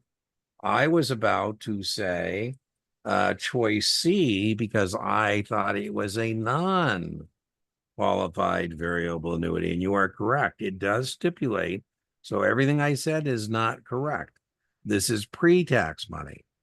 Right. You are the employee of a 403B educational establishment or the employee of a nonprofit, and you have not paid taxes on any of that money. Right? So that means everything coming out is taxable. So let's try it again. 72 times 25%. Good job. Would you believe I did that on purpose just to see if you're paying attention? Absolutely. Good job. By the way, who qualifies for those is very testable. So make sure you know who gets the qualified version. Right. And Is it's that government employees and well, not government employees. That's a 457. okay. Employees of nonprofits, 501(c)s, and employees of educational institutions. Got it. Which of the following is not good delivery for 470 shares of stock?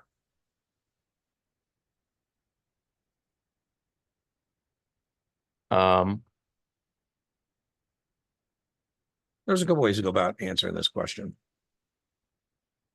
Not good delivery. Well, I know it needs to be in multiples.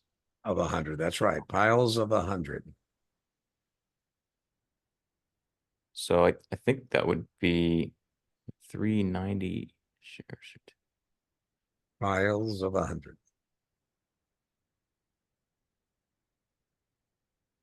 There's no way you can make a pile of 100 out of the odd lot. The odd lot always has to be its own pile. Right.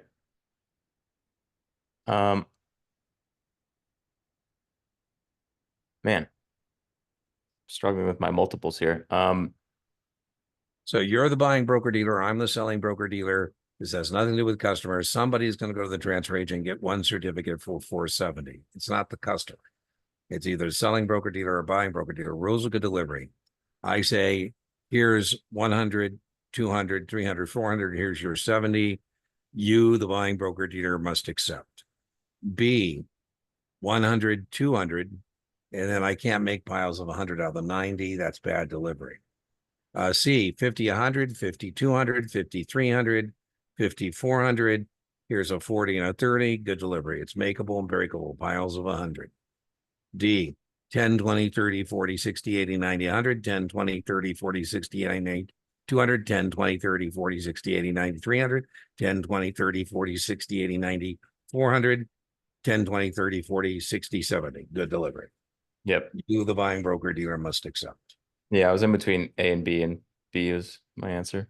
Yep. Net asset value for a mutual fund can be expected to decrease.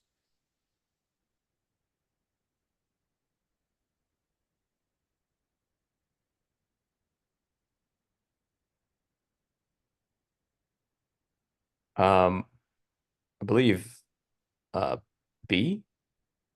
Yeah, the fund has experienced a net redemption. No, there's no change there because you have less assets, but you have less shares. It's a wash, right? Because when people Oh, redeem their shares, our money goes down, but so does our share count. oh, that's right. So it would have been A. There you go. The distribution would cause it to go down. When a partial call or tender is made for an issue of double B, BA2 rated 30-year corporate bonds, the effect on the remaining bonds would be. So the issuer has called some of their bonds. Yep. So I believe the quality would improve. Yeah, that'd be great, right? You're paying off your loans. I mean, as you reduce your debt, that's going to be a good thing, right? Right. Don't ever say you can't figure it out or no effect. Don't go for wishy-washy like I can't figure it out or there's no effect or, Hmm. that's usually not it. By the way, as a test taker, usually if there's opposites, it's one of them. Right. So if I haven't, I as a test taker wouldn't even look at C or D because those two are opposites. And so I'm going to say as a test taker, I think it's one of those two.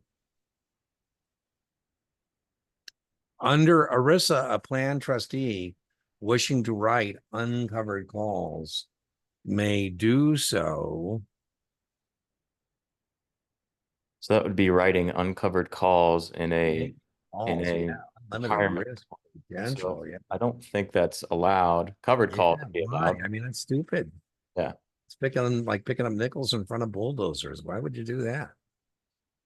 Which of the following is true, or which of the following regarding tax deferred, non-contributory, defined benefit plans are true? Wow. You know what that means in plain English? Um, kind of. I don't know of many employers who do this very anymore, but this is what I call your grandfather's pension plan, where you go to work at the company and they tell you that when they retire, they're going to give you a percentage of your base pay and health care for the rest of your life. Non-contributory means you don't have to put anything into it. Mhm. Wow. Yeah. So would it be contribution amounts are fixed? No, because under Very. ERISA, your corporation would have to put in more or less money depending on how funded it is. Oh, I see. If Okay. it's underfunded, they got to put in more money. So If it it's would be, funded, they don't have to put in any money. so I think it'd be 2 and 3. Yeah, that one's a mouthful for sure. I would know that in defined benefit plans, the employer assumes the investment risk. Right. And I would know that in a defined contribution, the employee assumes the investment risk. An associated person accepting orders from public customers would be careful to have the name or designation of the account for which order will be executed on the order form before the execution of the order. Which of the following would apply most to associated persons?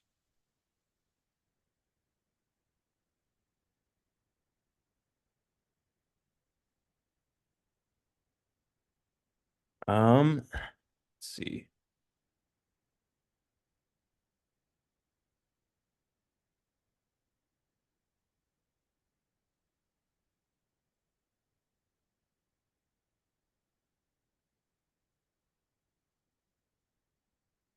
Careful to names designation of for the execution of the order. Which of the following statements would be most associated to them, applied to them?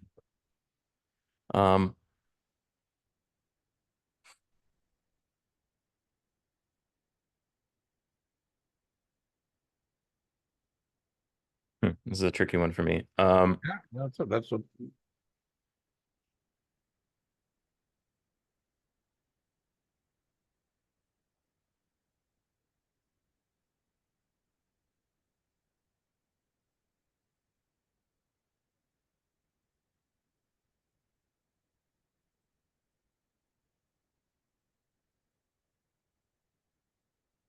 I don't think it's A. it is not A. Um, account names, including related accounts, are just can be made with mutual consent. That seems okay. No changes to the account names, including can be made under any circumstances. No change.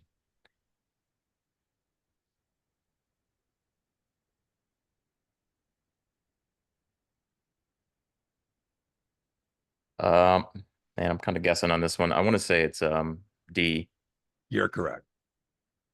Now, I should tell you, David, that I am one of the few tutors, and I do take heat for this. It does teach test taking tips and tricks. And this one, I had a competitor of mine go on a major rant about what I'm about to tell you. And I have to stipulate that I only use test taking tricks when all else fails. Mhm. And this test taking trick is called too long to be wrong. Too long to be wrong. Now, I told you about my friend Bill.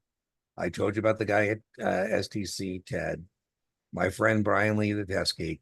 The reason this works and it drives them nuts, they too get ballistic when I bring this up, is because a lot of test writers start with their right answer first. In other words, I know that I want you to come up with D. I've got my question, I got my answer, and now I got to come up with my distractors. And I don't have as much patience for my distractors, my wrong answers, as I do have for my right answers. Now, I'm not saying you should just pick the question, the answer that's too long to be wrong. I'm saying that when all else fails, and I say, okay, well, gee, that guy's really emotionally invested in choice D. Either it's a hell of a distractor where he's going, I bet I'm going to be able to sucker these people with this one, or it could be correct. Now, remember, I didn't say you should guess your way to passing the SEP. I told you another one, right? Principal of musical exclusion, lower or higher, right? The Socrates dog thing. So, when Yep. considering a specific recommendation for a new client, which of the following would be most crucial? Considering making a specific recommendation, so what's most crucial? Not medical condition. Yeah, you're Yeah, correct. it's Not gonna B. be A. Yeah, boom. Smart. Right. Not your where you live. That has something to do with it. Right. Your beneficiary. That's after you're gone. Right. There, I would have used process of elimination. Which of the following statements regarding a bond quoted at QRS ZR32 is true?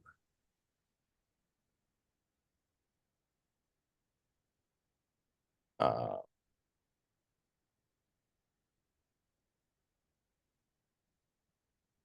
I don't think it's C. It is not C. I don't know how we would get interest, $12 of interest and 120 interest. Um, I've never seen ZR before. I don't even know what that means, honestly. Once I tell you, you're going to get it right. I'm guessing, I think it's D. Yeah, it's a zero coupon bond. Okay. ZR means zero. Yeah, This is a zero coupon bond maturing in 2032, that's what I thought. Yep. or excuse me, priced at 32. One of your prospective customer has proven to be grumpy and non-communicative. He is reluctant to discuss his employment with you and refuses to give you any information at all about his financial or tax status. You're unable to get any but the most minimal information from other sources. How should you treat this prospect?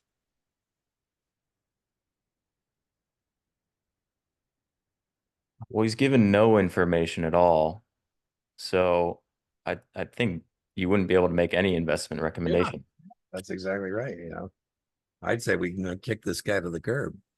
A document that allows an investor in Class A shares of a mutual fund to receive a breakpoint on initial purchase without the required breakpoint amount is.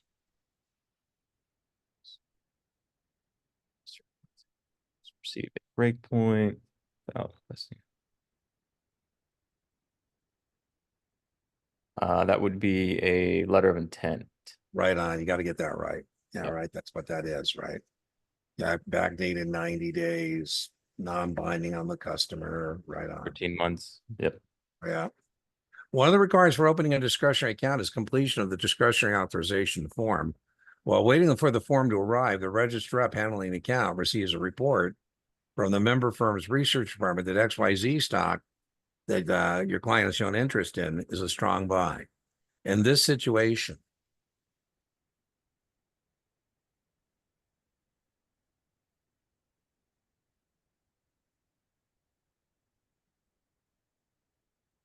Uh,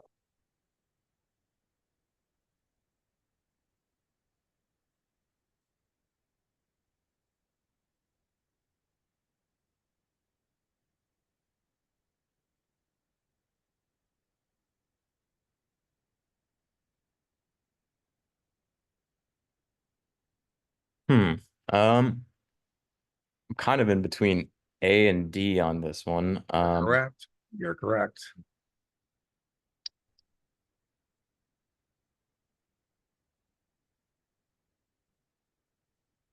Well, a research report, I don't think would be considered insider trading because That's correct.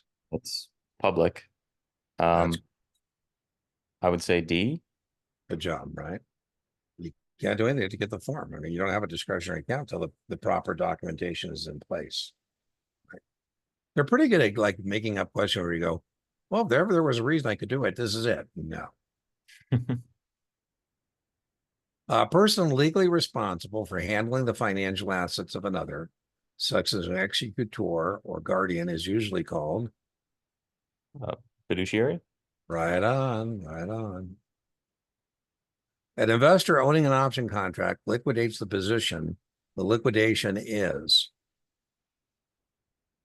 They own an Uh, option contract. yeah, I like this answer set, by the way. I put this answer set in so many of my videos just because it's there. Well, if they own it, that means they made an opening Yeah, purchase. there you go. Perfect. You did an opening, an investor owning did an opening purchase. So now they're liquidating. I always think about myself in the casino, right? When I get to the casino, I do my opening purchase. And then when I'm ready to go home, I go to the cage and do, Closing sale, yeah. And I'm hoping I got more money in than what? money out. Money out, right? That's a closing sale. So that's used to eliminate, reduce, or offset a long position. Right. Which of the following describes a position in a call option on a Swiss franc with a strike price of 120, a premium of 7, and a current market of 126? I really like this question, and here's why I like it is a lot of people freak out when they get a foreign currency option, and that has really nothing to do with answering this question.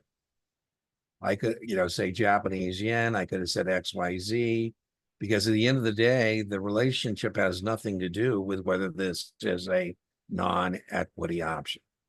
Right. Well, I know that call options are in the money when the strike price is um, below the market price, right? Yeah. Right? So it'd be in the money. Yeah.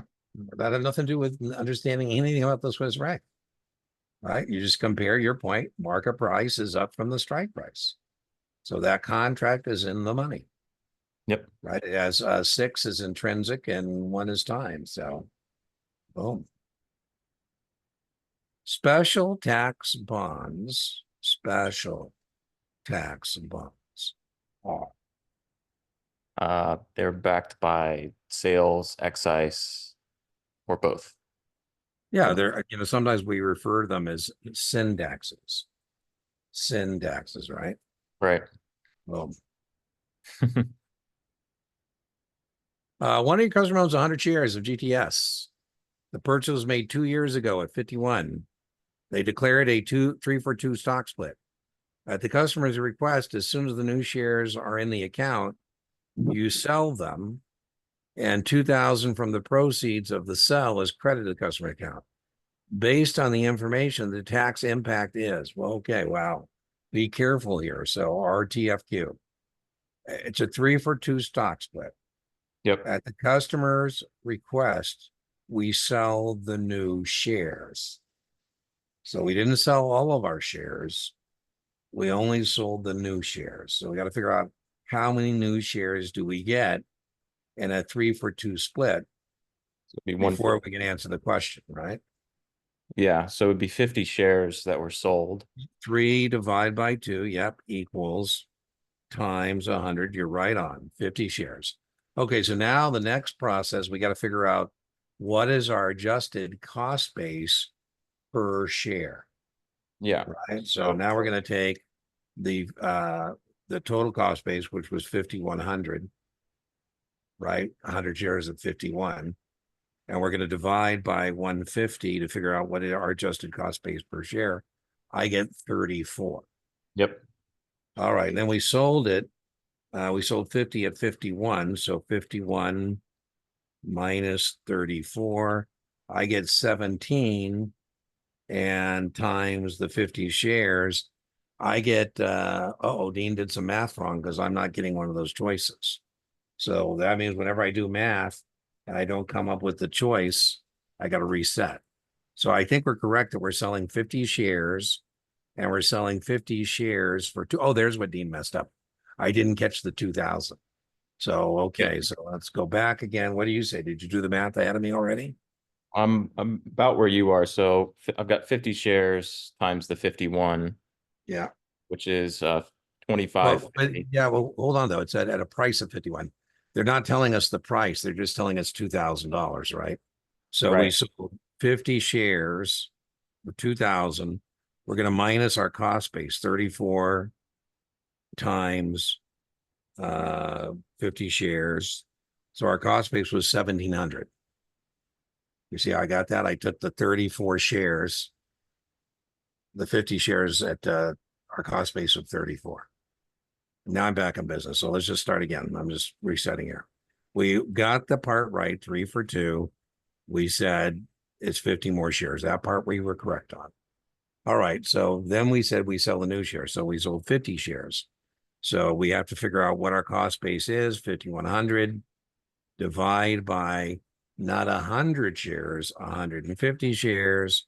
Our cost base is 34. Mm-hmm. So we sold 50 shares with a cost base of 34. So that was 1,700. It says we sold it for 2,000. So we have a $300 gain. And now we just got to decide if it's long term or short term. And it's long term. A lot of work. Yeah. A lot of work for that question. I don't So think it'll be that complicated. I just think you need to know you got more shares at a lower price. yeah, with that one, I want to make sure I got that right. So 51 Sorry, could we go through that just a little? Yeah, not a problem. Not a problem. That's what we're doing. So a lot going on in the question. A lot going on in the question. A customer buys 100 shares of GTS common stock. The purchase was made 2 years ago at 51 per share. So we've been at risk for more than a year. So if we sell shares, it's a long-term capital gain. They declared a 3-for-2 stock split. So I want to figure out how many shares I got. So I take 3, I divide by 2 times 100. And Oh, I now okay. have 150 shares. Got it. I was getting confused with the 2000. Yes, because 17. Okay, so we got 2000. 150 shares, right? It says we sell the new shares. So we sold 50 shares and our cost base, we have to now figure out adjusted cost base. The $5,100 didn't buy us 100 shares. It bought us now 150 shares. So now what I'm going to do is I'm going to adjust my cost base, divide 5,100 by 150. I find out my adjusted cost base is 34 per share. Yep. See, I got the 34. Yep. Okay. And then I sold 50 of them, or I sold those 50. And so my adjusted cost base times 50 on 50 shares is $1,700. Right. And then the proceeds from 2000. That's right. Got it. Yeah. A lot of work for a point. A lot of work. Again, I told you, I'm not saying don't learn it, but I told you Dean would have been predisposed before I even did it to think it's either A or C. Right. If they're opposites, but what they're trying to get is, I bet if we sold all 150 shares, it's probably an answer provided to us, but it wouldn't be correct. I like this one. This is a good one. I like this one. All the following municipal bonds are callable bar, which confirmation will show yield to call. The MSRB says that when you purchase a bond at a premium, you must on the confirmation show the customer the yield to call. Right. So the one that's purchased at a premium,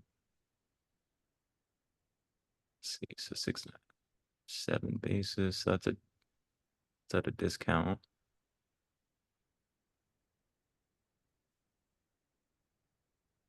Yeah, so it would be B.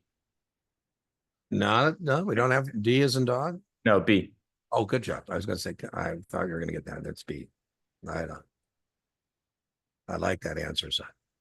An analyst interested in measuring the breadth of the market as an indicator of future market direction would monitor. I kind of like this one. Breadth. Yeah, breadth. So who cares today if we had a new high, but it's just NVIDIA. As a technical practitioner, I say, David, if the market move is just NVIDIA, there's no breadth. I think it's the advanced decline. Yeah, that's what helps us confirm the trend, right? If it's 10-to-1 advances in front of declines, I go, "Ooh, good day." 10 declines for an advance. Ugh.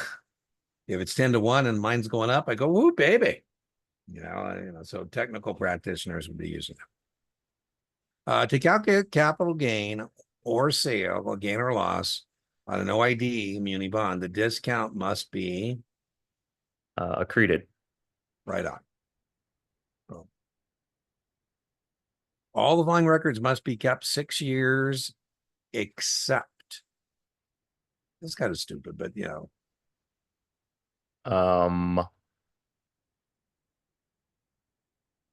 I think trade blotters are kept for 6 years. yeah, absolutely. That's the stocks we bought and sold each day.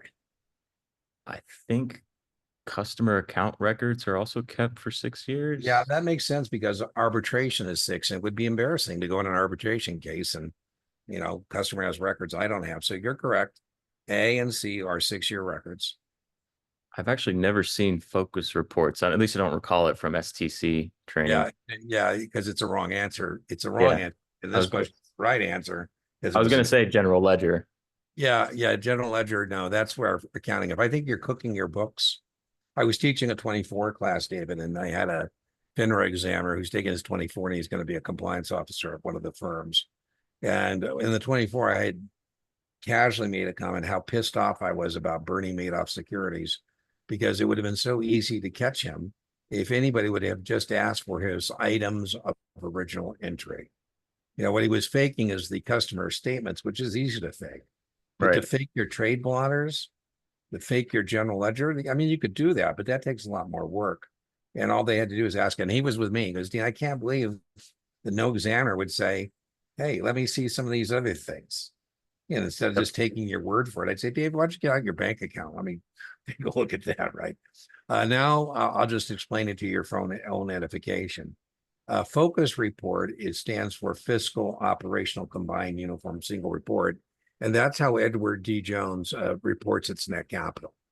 So your FinOp, your financial operations principal at Edward D. Jones, figures out what is our net capital requirement. I would tell you, David, that Edward Jones has a huge net capital standard because you're sitting on billions of dollars of customers' monies and securities. Those aren't the broker dealers' monies and securities. Those are the customers' monies and securities. My little broker dealer, I don't need a whole lot because I used to say, David, I can't steal what I don't touch. I don't have custody of your monies and securities. Hmm. Edward Jones certainly does have custody of monies and securities, right? Yep. What is, what it is? You got what, 200 billion over there or 300 Uh, billion? It's probably a big number. I'm sure it's in the I don't billion. know. I think their like the company itself is like 11 billion, but Oh, there you go. Right. Well, they say a billion here, a billion there. Pretty soon you're talking real money. I actually just watched that Bernie Madoff documentary on Ah, Netflix last this week. drives me nuts. It gives the rest of us a bad name. Crazy. And I have some progressive friends. They drive me nuts too because they think all of us are criminal conspiracies trying to defraud people of a nickel. Anyways, Edward Jones came up with this guy who's obviously clueless. And I said, he was on my live stream. We do a live stream every Tuesday. And he was slamming broker dealers in general. And I said, you realize we're all here to become brokers. So this is the wrong venue for this. And he brought up Edward D. Jones. I said, well, I don't know what you're talking about. I mean, Edward Jones is a partnership. There's partners there making 300,000-400,000. So a baby broker might start out in a strip mall doing it the old fashioned way, building a book of business. Hey, you might make partner. And all that money flows through to you. And performing their equity trading job functions of their member firm, which of the following may act in a principal capacity.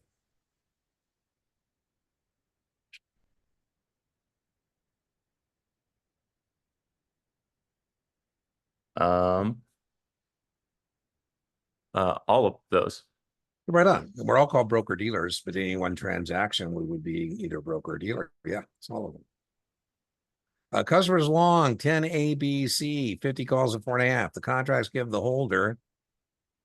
Uh, the right to buy stock. Yeah, if you miss that, it's going to be a long day. Right? That's contract specifications. I'm going to be a jerk, David. You are correct to tell me it's D. What is A? If I tell you have an obligation to buy the stock, we have two types of contracts, calls and puts. You can buy them or sell them. These are our four basic option positions. And what is A? A would be selling a put, Excellent. What is B? selling a call, Right on. What is C? buying a put. Excellent, excellent, excellent. An investor is following the new issue municipal bond market. A primary source of material is found in the Daily Bond Buyer. You should definitely know the Bond Buyer is a newspaper widely read in the municipal market. It's also where we find notice of sales for competitive underwritings coming up. And the publication is distributed. Weekly. Yeah, this is a trick. It used to be daily, but now it's weekly. We don't even refer to it anymore. I'll probably send this QID to Cap, and I think they should remove this daily in front of it. It's just now called the Bond Buyer because of that. And, in the old days when it was published, and I would walk through the financial district, there would be copies of this on the front porch of a lot of business buildings, and on I would know you're in the mini market because otherwise you wouldn't subscribe. So be careful. It's published daily, but the Oh, municipal indicators are published weekly. oh, okay. All right. So Friday is when we do visible supply, the placement ratio, I the see. index. That's all on a weekly basis. An investor who believes the US dollar will strengthen against the Canadian dollar. First thing, I'm not being facetious. The US dollar is not a foreign currency, Hmm. right? So there's an inverse relationship with the dollar. So if I say the dollar is going up, that means I think the Canadian dollar, the loonie, is going down. Right. You could profit from which of the following strategies? Well, definitely would be one. Yeah, because you think the Um, Canadian dollar is going down. So one, yep. And then it's not going to be two. it's not two. I can eliminate C from the equation. Yeah, Um, writing a straddle. Well, with a short straddle would be one stability right on. I love it. I love your process of elimination. and establishing a credit call spread is bearish. So I'd say 1 and 4. Yeah, excellent. Excellent. If I were in charge, I'm not. I would actually give you more than 1 point for answering that correctly. That was a lot going on in the question, and you attacked it perfectly. Perfectly. Good job. Thank you. You should know that naked call would be stupid, right? Because if you do the naked call instead of the credit call spread, you'd be exposed to unlimited risk. With the credit call spread, at least if it blows up on you, you have that higher strike put or higher strike call that would be protecting the position. Right. Which of the following statements best describes churning? I think you got this earlier. And didn't we already have this one? I think so. It randomizes it, so we could throw it back in there. Uh, is that C? Yeah, right on. Your client's approaching retirement and is nervous about having enough funds to live. And after he stops generating income through his work, he's working for money and he's worried he's not going to have enough money working for him.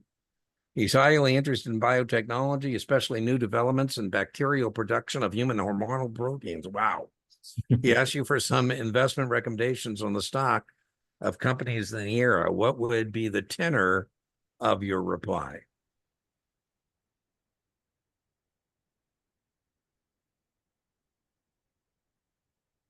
Um, hmm. Yeah, these are judgment questions, always tough.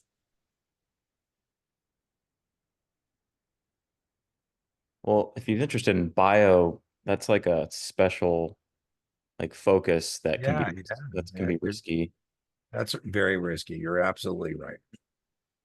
And then remember, he said he's worried Growth. about. Yeah, so growth mutual funds wouldn't really serve That's right. purpose because he needs income. So That's you wouldn't want to buy the bonds of those companies because they're right. risky. So I'd say uh I'm in between C and D. You are correct. It's either C or D. Um You should be able to get this right though, because you know of what the question says. yeah, I think it's D. You're correct, right? He doesn't want growth. He wants income, right? Yep. I said, well, listen, those things may be fun. They may be exciting. They may be great investments, but they're not going to give you income. All of them would be considered non-public arbitrators except. So one of these people is going to be considered prejudicial in favor of the securities industry and therefore is not going to be a public arbitrator. The other three are independent of the securities industry. Non-public arbitrators. Yeah, that means somebody who is associated with the securities industry. So it's not going to be C or D,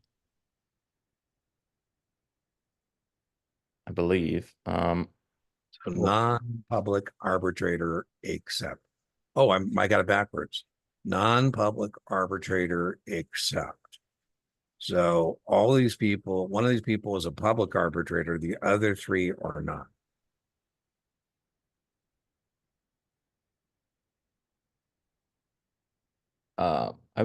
is it B?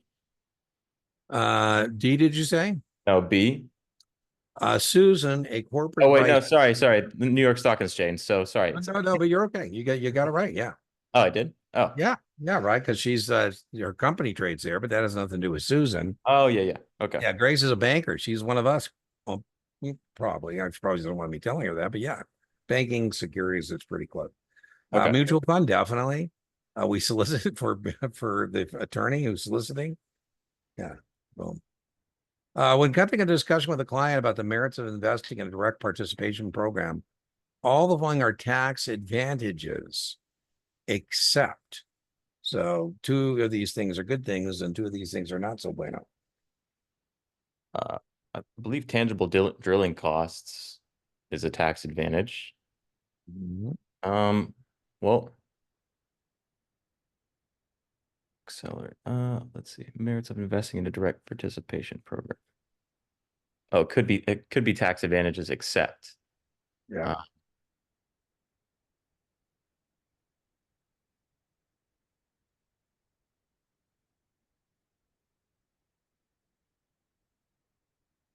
well, I thought with an oil and gas program, tangible drilling costs.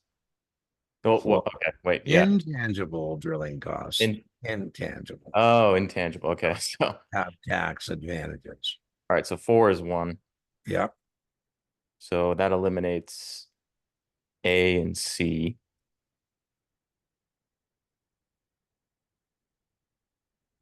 I'm gonna go with is it B? It's actually 3 and 4. 1 and 2 are good tax advantages. Depreciation is a non-cash expense. Depletion is a non-cash expense for natural wasting resources. So 1 and 2 are tax advantages. Recapture is not good. That means you've told the IRS that that asset is zero, and then you sell it, and that means you got to recapture. You got to pay taxes. Okay. Yeah, I So should have. 3 and 4. As I said, all test prep vendors, including Kaplan and SDC, go overboard on partnership questions. I don't think you'll see anything like that on your exam. Under 17 SEC B13, a company as a target must provide statements with a statement indicating preference, acceptance, or rejection. We had this one earlier. Yeah, it's a 10 Yeah. days. 20 is the amount the person making the tender has to leave it open for. 10 is the response. Got it. Customer asks his registered rep to purchase 10,000 worth of securities. So I got action purchase. I got amount 10 grand. Any pharmaceutical company, I don't have the asset. I don't have the 3As. What Mhm. type of account will allow me to do this? Discretionary. Right on. So that's time and price, right? Time and price does not require trading authorization. Okay. Decision about action, asset amount does require trading authorization. Which of the following investments would be most likely to react to market events in a manner similar to the common stock?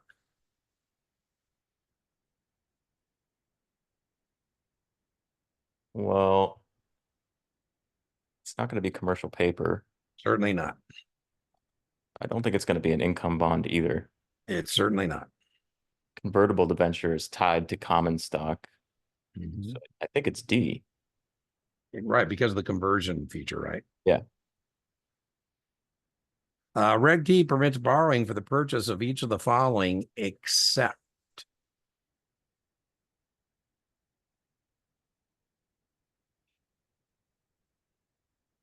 Um, I don't think you can borrow for options. That's what it's getting at. It's getting at what securities are ineligible for purchase on options, or purchase on margin. And you're absolutely right. We're not going to lend you money to buy options. The other one I would know is new issues. Hmm. That are a new issue for how long? Um, 30 days. Right on from the effective date. Excellent.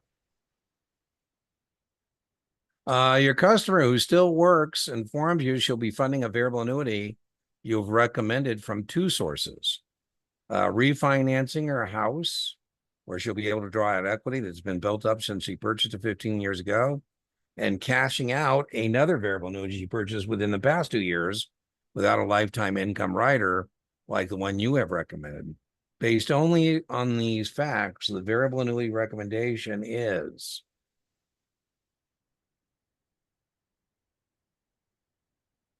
I thought getting into a new variable annuity is only you need to have at least 36 months of time. Yeah, there's all kinds of problems in this question. Is there ever a circumstance where I'm a compliance officer at Edward Jones and I call you and say, David, I'm a little concerned about how they're funding the annuity. I don't see based on your client profile where this money is coming from, the origin of the funds. And then you tell me that you've told her to take out an excess equity line of credit on the house to purchase your variable annuity. I'm going to say, David, are you nuts? And I said, well, even then, where's the rest of the money coming from? And he said, well, I'm going to do a 1035 exchange. I said, so you're going to swap her out of policy A to, policy, you know, there's nothing here that gives me the idea this could be any kind of a suitable recommendation. Yeah. Right. They just, when this horror stories, I mean, I was reading in the Wall Street Journal, they had an article of a guy they had won the lottery 100 million and he sold them $100 million worth of variable annuities. I'm like crazy. And he kept swapping them out and he was making like 15, 20 million. They're going after both him and the insurance company. And I think the insurance company should lose too. And the insurance company was saying he's a rogue rep. Which might be true, except the couple said, well, they invited us to the home office and got us coffee and took us to lunch. And so somebody in the home office must have known what the hell was going on. Yeah, it This seems is like a like me. compliance I'd be failure. like Edward Jones saying, David, you're a rogue broker. And I'm the customer. I said, well, no, I went to St. Louis, Missouri. You know, Edward D. Jones is going to part of the problem here, right? Yeah. The market price of a convertible bond depends on all the following except.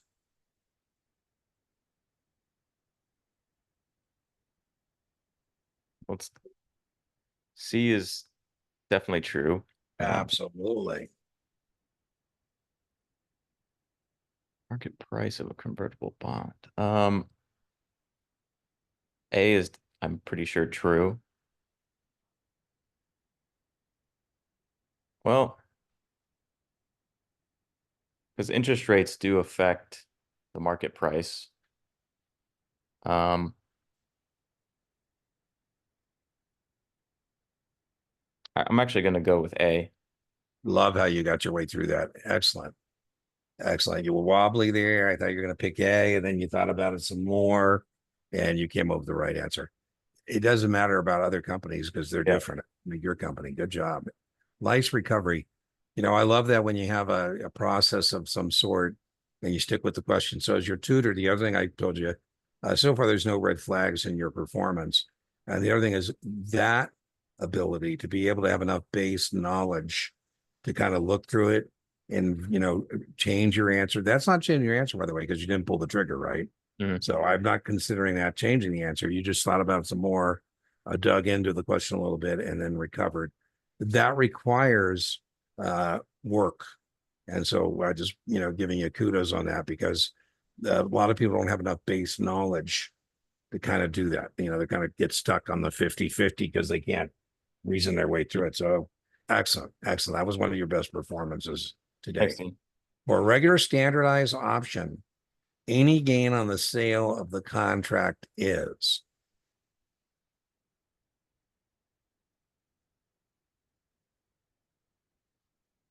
Gonna go with C. Yeah, I like this one. You should know that there is only one option contract, and it's not a standardized option contract, that you could possibly be at risk for more than 12 months. And to qualify for a long-term capital gain, you would have to be a risk for that. And it's a leap. And Mm. you are incorrect here because only reason you're wrong, David, is because a leap isn't a regularized, standardized option contract. It's its own kind of thing. So the only option trade that could ever be long term is a leap you've held for more than 12 months. Otherwise, all trading is short term. Okay. By the way, P.S. Be careful. Even if you were short a leap, it doesn't matter. All short sales, regardless of your holding period, are always short term. Always. So the only thing that will ever be long term in trading an option is you bought a leap, for more 12 months. and a leap is not a regular standardized option contract. Okay, so yeah, it's actually short term, just only short That's term. Got yeah, it. you I said was yeah, you missed that one. Did I you was say going. I was thinking if when you buy a put, it resets it. Oh wait, no, well that would still be short term. But yeah, but it says the gain on the sale of the contract, there's no stock there. okay, Right? got There's it, no stock, so don't be bringing stuff into questions. got it. Which of the following would be considered inappropriate for your client's traditional IRA? Um, well, with the traditional IRA, it's tax deferred, so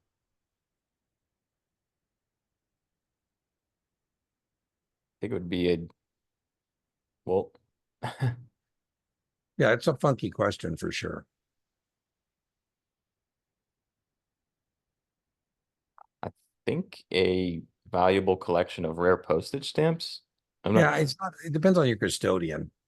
The one that is definitely not going to be okay is the tax-free bonds. Yeah, So I'm with you. I don't like the postage stamps either, but the tax-free bonds are even worse, right? It would depend on your custodian. Most of us would say do cash and buy a mutual fund. This one is pretty standard. But, it's that one. So that's a miss. Not so much because I think D is wrong, because we don't allow you to put tangibles assets in there, but that's dependent on your custodian. oh, Tax-free bonds are definitely out. So it's not got so it, much that D is wrong, it's just C is a better answer. got it. Services offered by prime brokers include all the following except.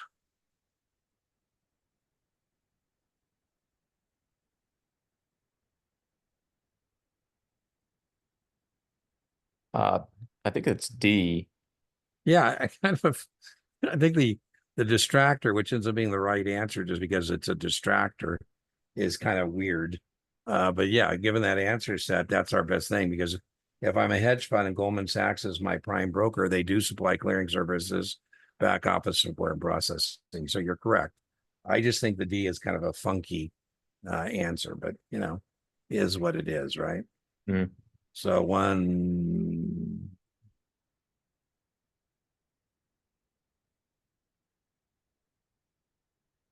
Municipal bonds are not normally sold short because of.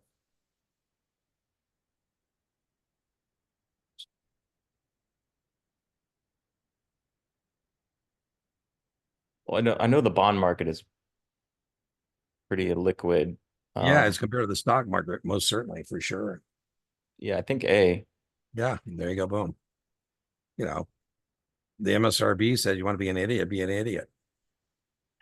See, yeah, I can't imagine why you would do that. Technical analysts would consider which of the following indicators to be bullish.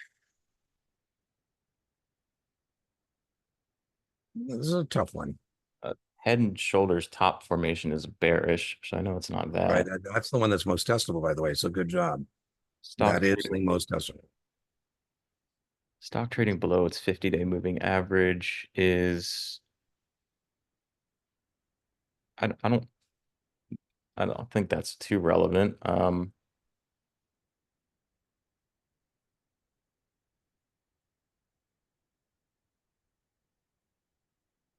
I forget. I think it's something to do with short interest, but It's counterintuitive. Short interest is the higher the short interest, the percentage of people that are short the stock.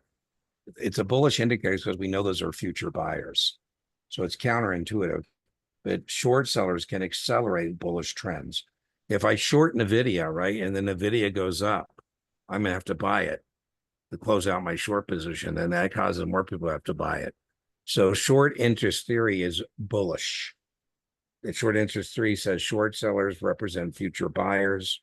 mhm. Future buyers can accelerate bullish trends. So I think the one you hit is the one that's on the test, head and shoulders. The other one I would know is support and resistance.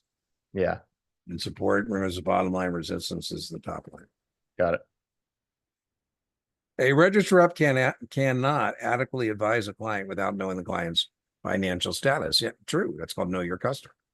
When determining that status, it's important to differentiate. This is testable between financial and non-financial considerations. So the way to get this right on your exam, and it's testable, is non-financial is something that doesn't go on a balance sheet of the customer or the income statement of a customer. So which of the following would be considered a non-financial consideration rather than a financial one? So let's use Dean's recommendation as a test taking trick. Does your rare stamp collection show up on your balance sheet? No. It does. I say Oh, it they, does. yeah, I say, David, Oh, yeah. Okay. what are your rare stamps That's worth? yeah, 'cause My that's leader used to collect assets. stamps. That's, Okay. how about gold bullion in your retirement account? Does that show up on your balance sheet? Yes. Right on. How about your membership in the Sierra Club? No, not on that one. That's right. How about your 401k balance at work? Yep. Yeah, so right. So boom. Got it. Vested amount means the amount that's on the employer match you're entitled to. I would be willing to bet that Edward Jones has a hell of a 401k. I mean, that would be I think my it's a guess. I think it's a profit sharing plan, Oh, is actually. it? There you go. They have a good reputation for treating their people well. So, under FINRA rules, if a member firm receives an order to buy a new equity security on behalf of an undisclosed principal from a bank, so we need to make sure that this is not finding its way into a restricted account, right? Because if it's undisclosed, we don't know who the other side of that trade is. So, what do we do in a situation in which we're not sure whether the person on the other side is restricted? Um, guess it would be, let's see, undisclosed principal. Obtain representation from the bank that the purchaser is not.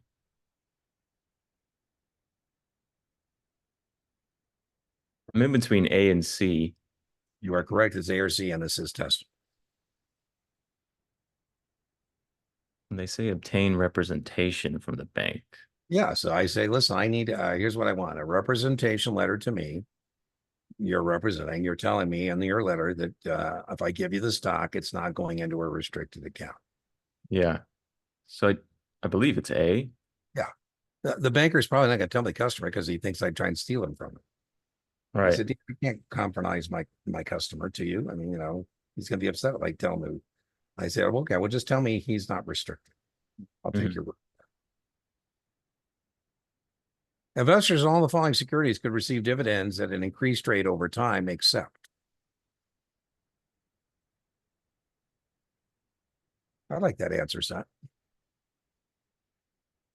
Well, I know participating preferred stock would be. Yeah, it bounces around and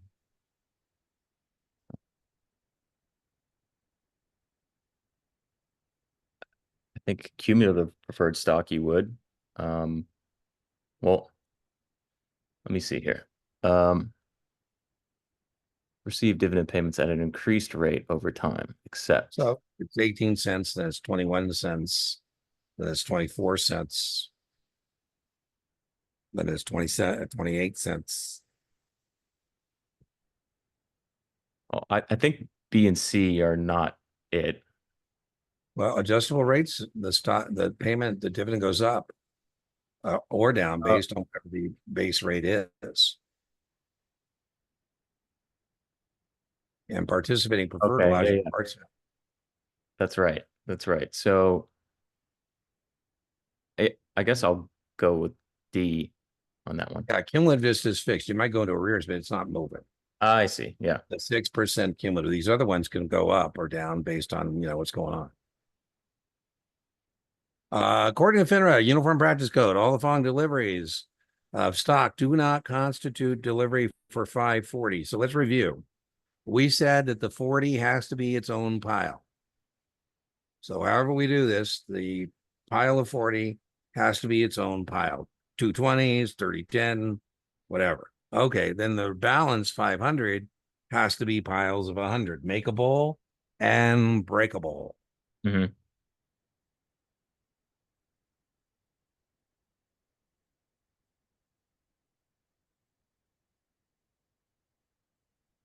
Um,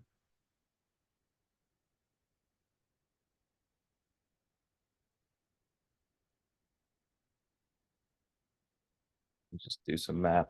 I don't know why I struggle with this one. All right, I'll play again. I'm going to play selling broker dealer, you're buying broker dealer.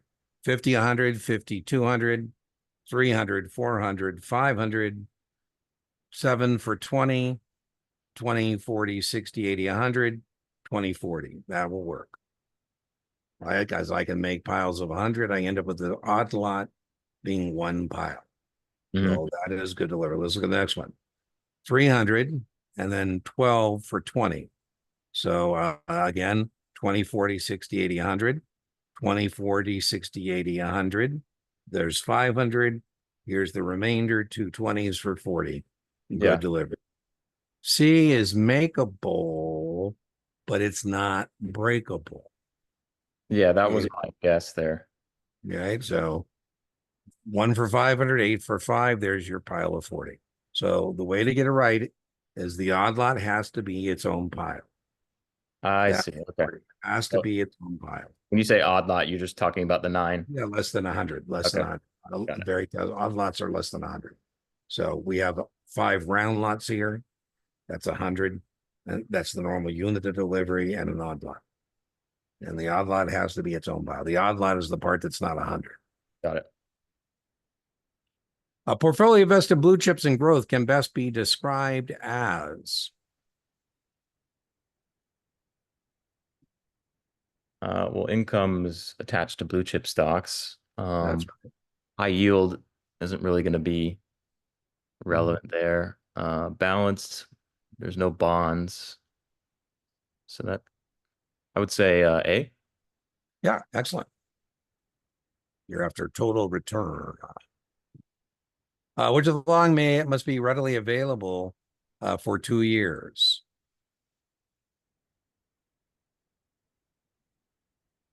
Investors love to say this, David. I'll be back tomorrow, same time. I expect you have that record. Hmm. My initial thought is D, but Yeah, it's all of them. okay. Any record I've created in less than 2 years has to be readily accessible. And that means 24 hours. So Got it. any record, if I'm an examiner and I want to see something and it's been created in the last 2 years, you need to be able to produce it within 24 hours. In a direct participation program, a GP is all the following except.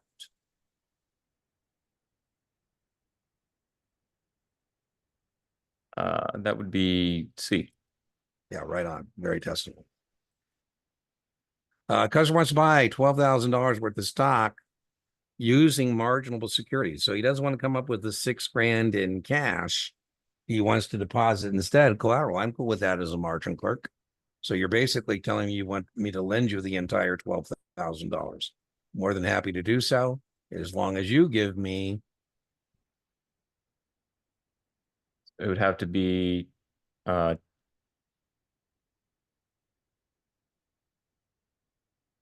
24,000, Well, right? that would be the value of your account because I'm going to lend you 12 and then I'm going to make you put up 12. I'm going to make you put up 12, half of whatever the cash call is, right? There's our long mark about now. I'll lend you the entire 12. So it's going to Oh, be, so it's just 12. Yeah, yeah, got yeah, it. right. So it's whatever the cash call is, it's twice. I So if see. you stock, you got to give me stock at 12. For some reason, Uh, I was thinking you had to yeah, you were on the right track, though. You were on the right double track. the amount in. I was going to be very impressed if you got that because very rarely do people get that, right? So the way you approach it is you say, okay, if the guy gives me cash, half of 12 is 6. So he's got to give me, twice whatever that is if he wants to use collateral. You could check it if you know the classical margin equation by going, okay, well, the debit's going to be 12 because I'm on T plus 1, I'm using all broker dealer money. You can So mark me wrong on that one. I think I got okay, that. yeah, let's mark it wrong.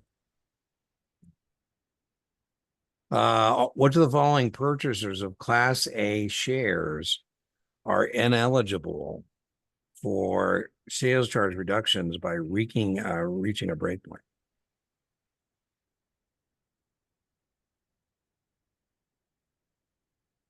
D. You're right on. Very testable. In a limited partnership, there must be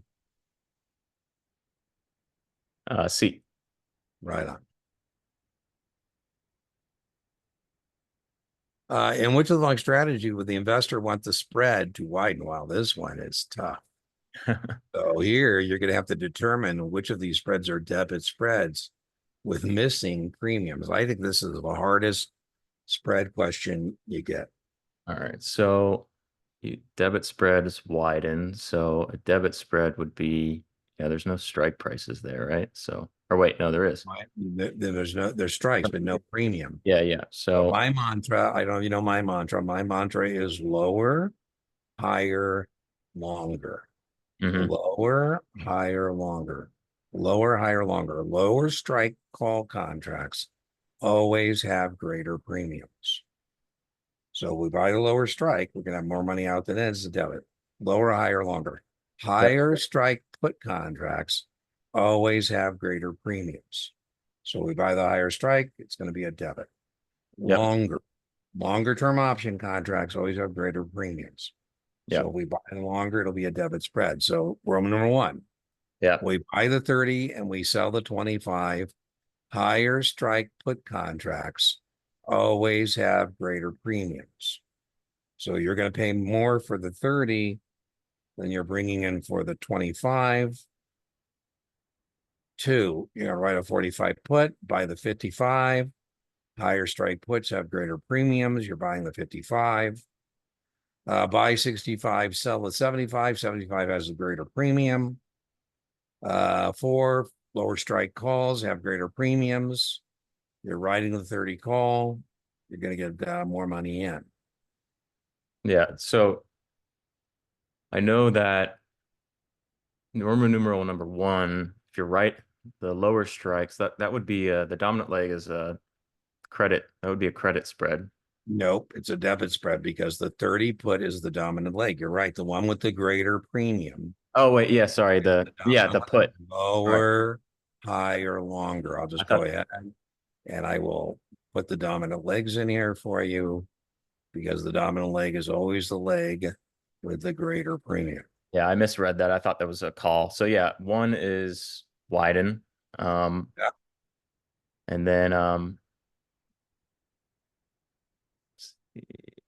right.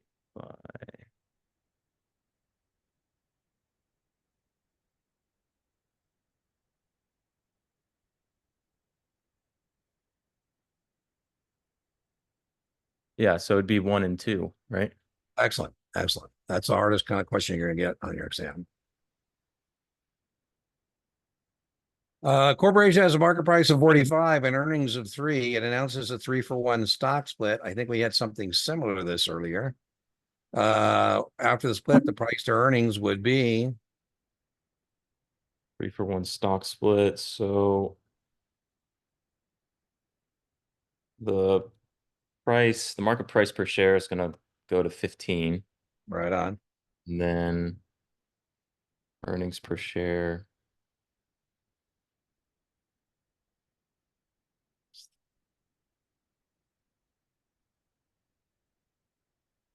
Uh,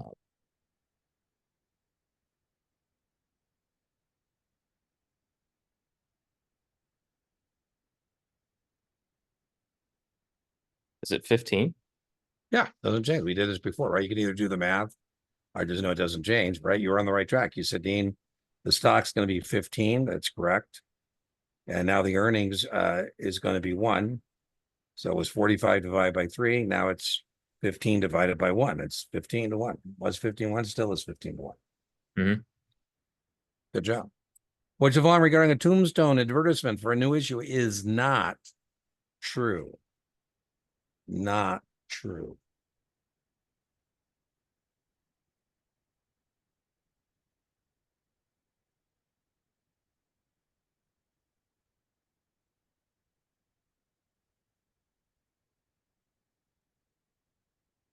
Not true. Not true. I think A is true. You don't need a prospectus to sell a new issue. You can sell a new issue with the tombstone, really? Oh, okay. Because I thought statement of facts used to announce the new issue. Yeah, that's what it is. A tombstone is just the facts. It says this is Oh, neither okay. an. By the way, just let me read it to you. A tombstone says this is neither an offer to sell nor solicitation to buy the following Oh, okay. So it is a. Oh, only made by a copy of the prospectus. You cannot use a tombstone. I'm getting a reading that my internet connection's unstable. Uh, if something happens, I'll reload back up. Anyways, it's A, right? yeah. So it's a. Yeah. Well, yeah, I'm gonna mark you wrong on that one. That's the first time that was a bad miss. I think that's the first time I told you that was a bad miss. You should definitely know that a tombstone is not a prospectus. Yeah, I was in between A and C, and Okay, okay. You want me to give you A, right or not? no, you can give me C. Okay. Which of the following statements is not correct?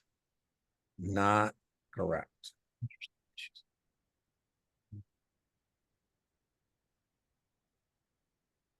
Well, A is true.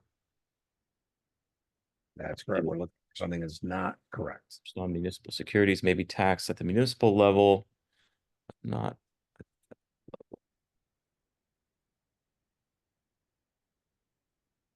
B can sometimes be true. It just if it's an in-state There one, you go. I like it. Sometimes can be true. interest on corporate bonds is taxable by state and local governments, but not by the federal government. That's not true. There you go. Right. I mean, you wish Yeah. corporate bonds are fully taxable, right? Yep. Mortgage-backed securities fully taxable. True. Hedge funds don't register with the SEC. As such, hedge funds are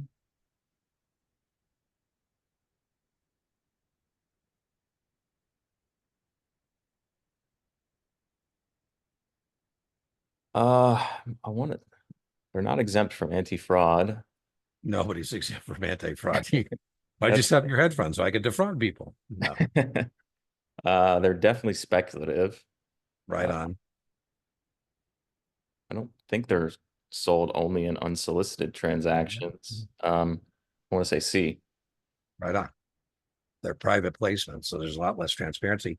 Right now, a lot of them pushing back. The SEC wants them to provide more transparency, and hedge funds are saying, why? Aren't you guys at the SEC supposed to protect the public? We don't have any retail investors. All these people are institutional credit investors. They know what they're doing, and stay out of our business. I mean, I'm joking, but I respected on this report last week.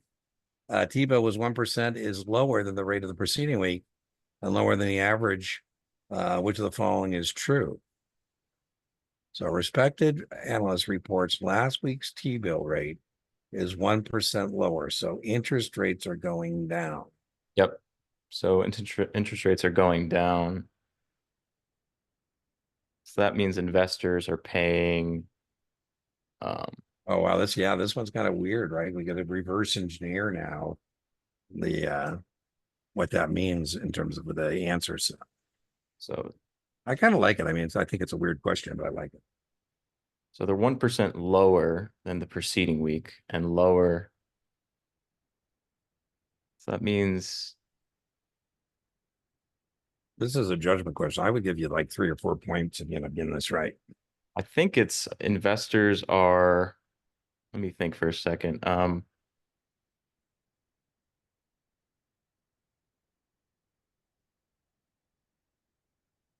Paying more. Yeah, excellent, excellent. Because they're going to get return less, right? Right. The higher the price you pay, you nailed it. The less you're going to get in interest. Excellent. That was tough, my friend. I would give you, like I said, I would give you 3, 4 points for that one. That would be nice. The first part was pretty easy. Reading the question was pretty easy. Then you look at the answer and you go, oh, God. Now, by the way, I told you, as Nina's a test taker, I would have gone right to C or D. I would have Yeah. said, okay, those say kind of opposite things. So I'm thinking it's one of those. Good job. 38-year-old investor places 25 grand in a single premium deferred annuity. Okay, I'm just making sure I don't get nailed with the qualified thing. RTF get 20 years later, they count 72. Looks like pretty much the same question. Yeah. Now it's not qualified. So it looks like I was wrong on the first one. I think I'm going to be right on this one.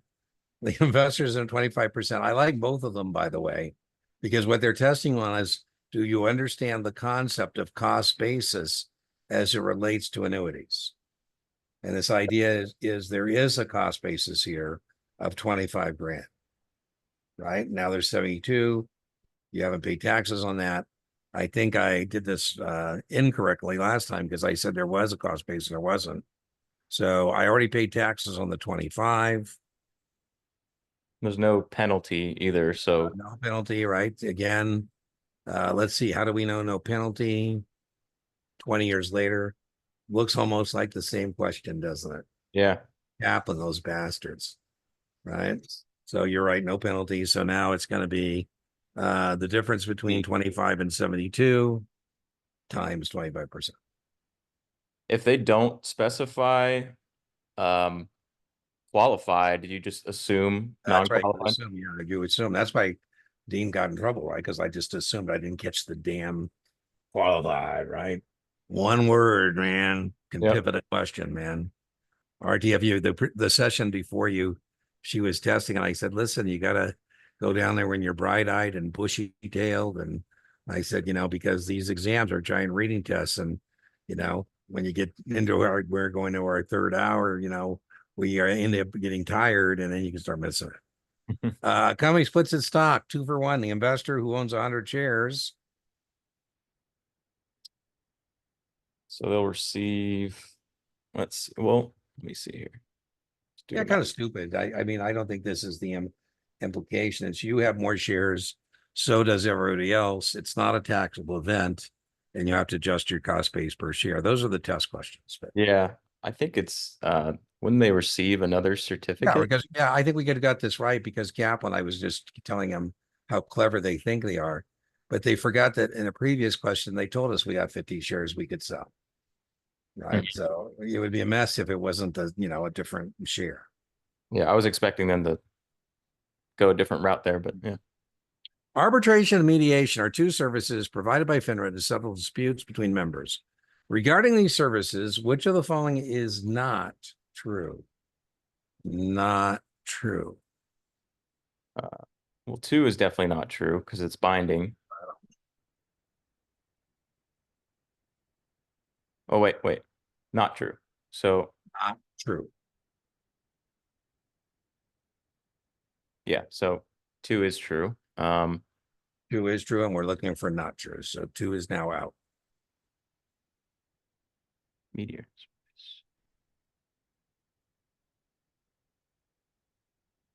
So Not one is definitely not true. one is definitely not true. So we can eliminate A and D. Yeah. So it's between one and four, one and three. So if arbitration is unsuccessful, the dispute moves on to a mediation, or the mediator in a dispute may not serve as an arbitrator in the same dispute. I think it's one and four. It's actually one and three, Is it? Okay. right? I should have One, gotten that. That's silly. not true. Not true. Got Four it. is true. Four is true.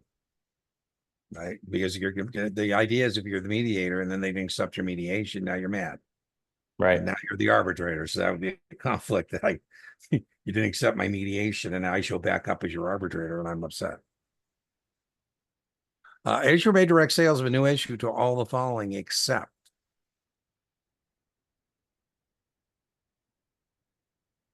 That would be C. yeah, you can't say, hey, Dean, I want you to have some too. I said, well, thank you, but I'm not allowed to have. A register rep recently had a child and is moving into a larger home. The rep must disclose his change in residential. I like this. So it's not so much it's the home. This is called amended U4. And they're asking you, how long do you have to amend a U4? Uh, I think it's 30 days, right? It's very testable, 30 days. Economist is comparing yields on 20-year treasuries and AAA core bonds with the same maturity. The economist is analyzing.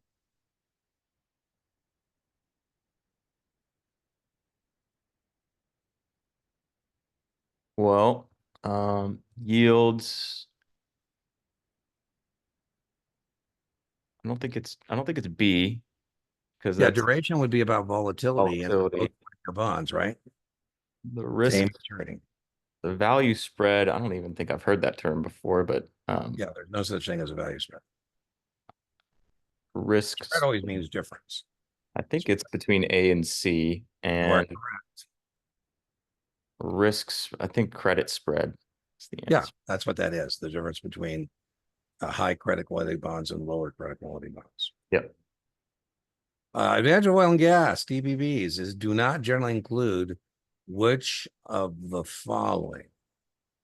Do not generally. So basically, they're saying it's a kind of the same version of an earlier question, like things are good and things are bad. Which ones are good? Which ones are bad? Yeah. Well, it's going to include intangible drilling costs. It's going to That's right. include cash flow and income. It's going to include That's right. depletion. So I think it's D. You're correct. Excellent. A new client at age 26 has 15 grand to invest from inheritance. He tells you it won't be needed for many years. He wants to see it grow over time. Given his age and the small amount to invest, that's a key hint. You recommend a balanced fund. This is very testable. Are you going to recommend A, B, or C shares? It's 20, 26, $15,000 inheritance, long term.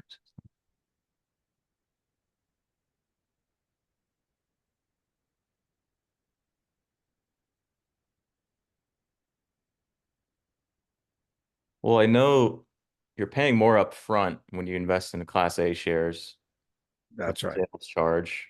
And And unless you have like a big amount of an inheritance to get the break point.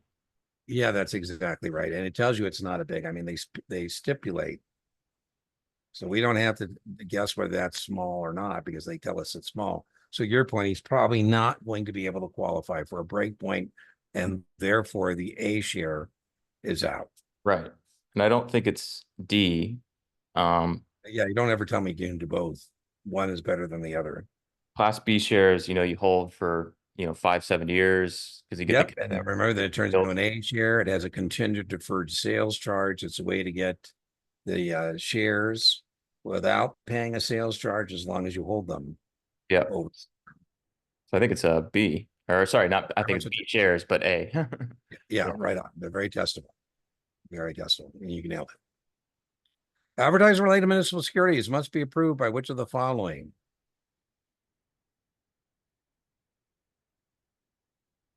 I believe that is A.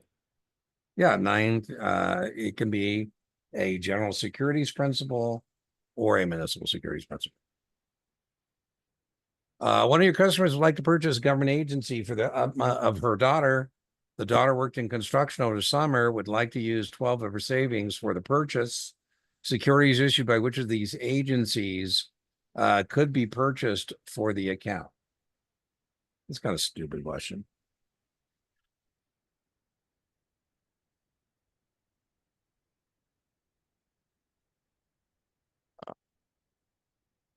Hmm.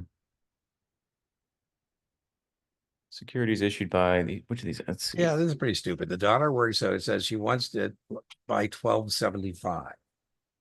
And so you told me earlier that you realized that one of these doesn't have a minimum denomination of that where you can get 275. Huh. Yeah, I'm just going to tell you which one is. It's stupid. You're not going to see this. Okay. Annie may because of that $275. I just think this is stupid. UTMAs are very testable. You need to know the daughter's tax ID number, no margin, and you need a one minor, one custodian per account. Right. Instead of order through the OTC, the broker dealer has an option of sending the order through. Instead of routing the order through OTC stock.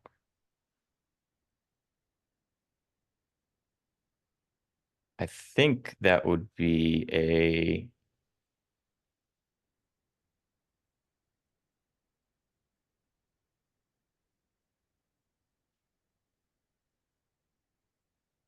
well, I think Trace is It's for bonds, so it for traces out. bonds. Yeah. That's trade So reporting compliance engine, dual side reporting, 15 minutes. yeah. So I think it's A. You are correct. We would go through an electronic communication network, an ECN, an ECN. All the volume must be verified or determined about a new customer, except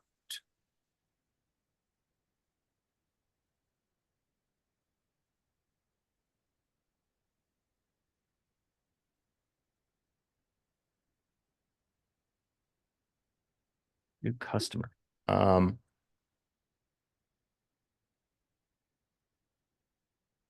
well, if a customer's opening an account and she's employed by another broker dealer, I know that the firm that she works with would have to approve her opening a new account. yeah, Um, this is kind of a tough one because you're correct. You're absolutely correct. But it's not asking us that. It's asking, yeah. do we have to verify? Okay. Which of the following must So be if she verified? says no, that she doesn't have a brokerage account, do we need to verify that's not true? Do we need to Um, verify whether she's employed by another broker dealer? no, I don't think so. Um, So we're just asking which one of these things do we not need to verify? um, man, I'm struggling with this one. I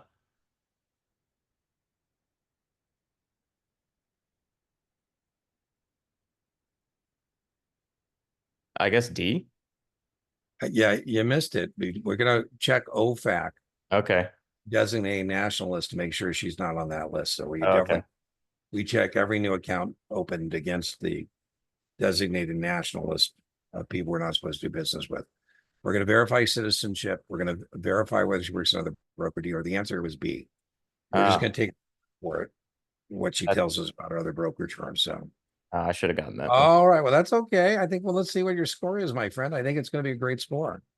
Absolutely. You are so ready to go. I think we talked about most of these along the way. Yeah, that wasn't really a bad miss. It was just that marketability is better because on the test, market risk means systematic. Oh my God, there we went on a bad roll. you. Um, I yeah, that should have gotten again, that one. yeah, it's not so much that you were wrong. It was just again a better answer available.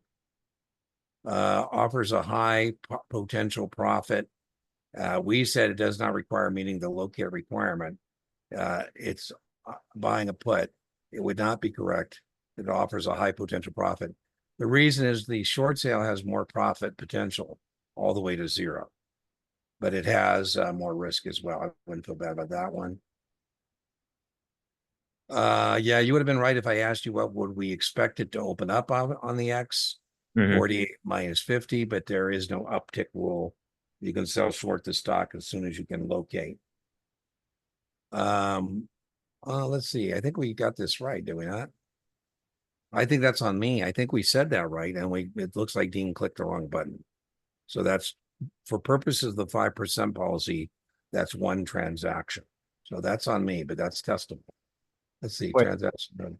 Consider this to be one single transaction when determining the markup. Oh, okay. So that the only reason we missed that is we clicked the button on a markup and it's a commission. Let's see where it tells me it's a commission. Uses the proceeds. Yeah, I'm not so sure we really missed that one because I'm Huh. not sure where we're supposed to know whether it was a commission or markup or markdown. Doesn't Yeah. matter, right? It's the same. Both C and D are right. Hmm.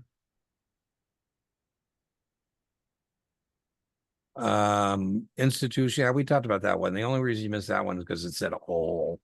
Hmm. Um, yeah, remember that this one we had a month left. Yeah. Talked Yeah. about that one. Yeah, this was cap and this was a gotcha question. And the only reason you missed that is because it's stipulated that it's a new customer. Already a new customer. Yep. That wasn't a bad miss.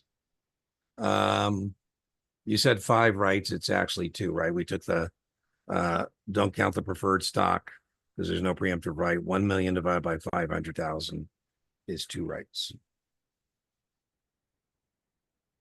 NAV, we talked about that one. It's the distributions.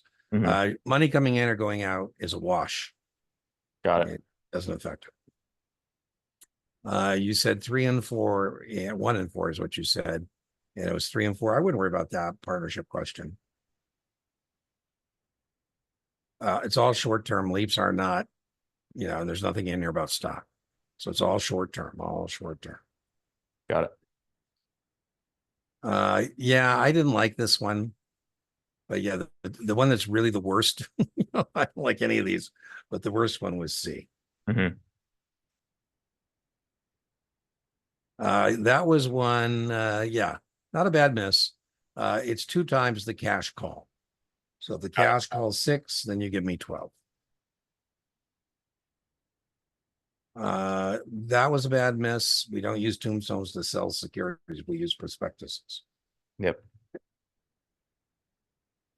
This was one I think the dean Not missed. qualified. Yeah, that was the one where that's on me, I think. Oh, And wait. this is how do we miss this one?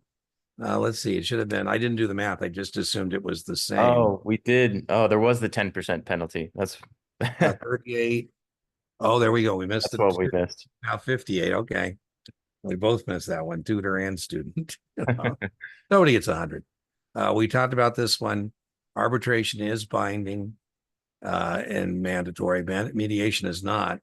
Mediation depends on the state. Some states require mediation before arbitration. And then you said 4. That's remember was not true. That's not true. And then 3 is asked backwards. That's not true. We start with mediation, then arbitration. And the one we don't verify is the brokerage account.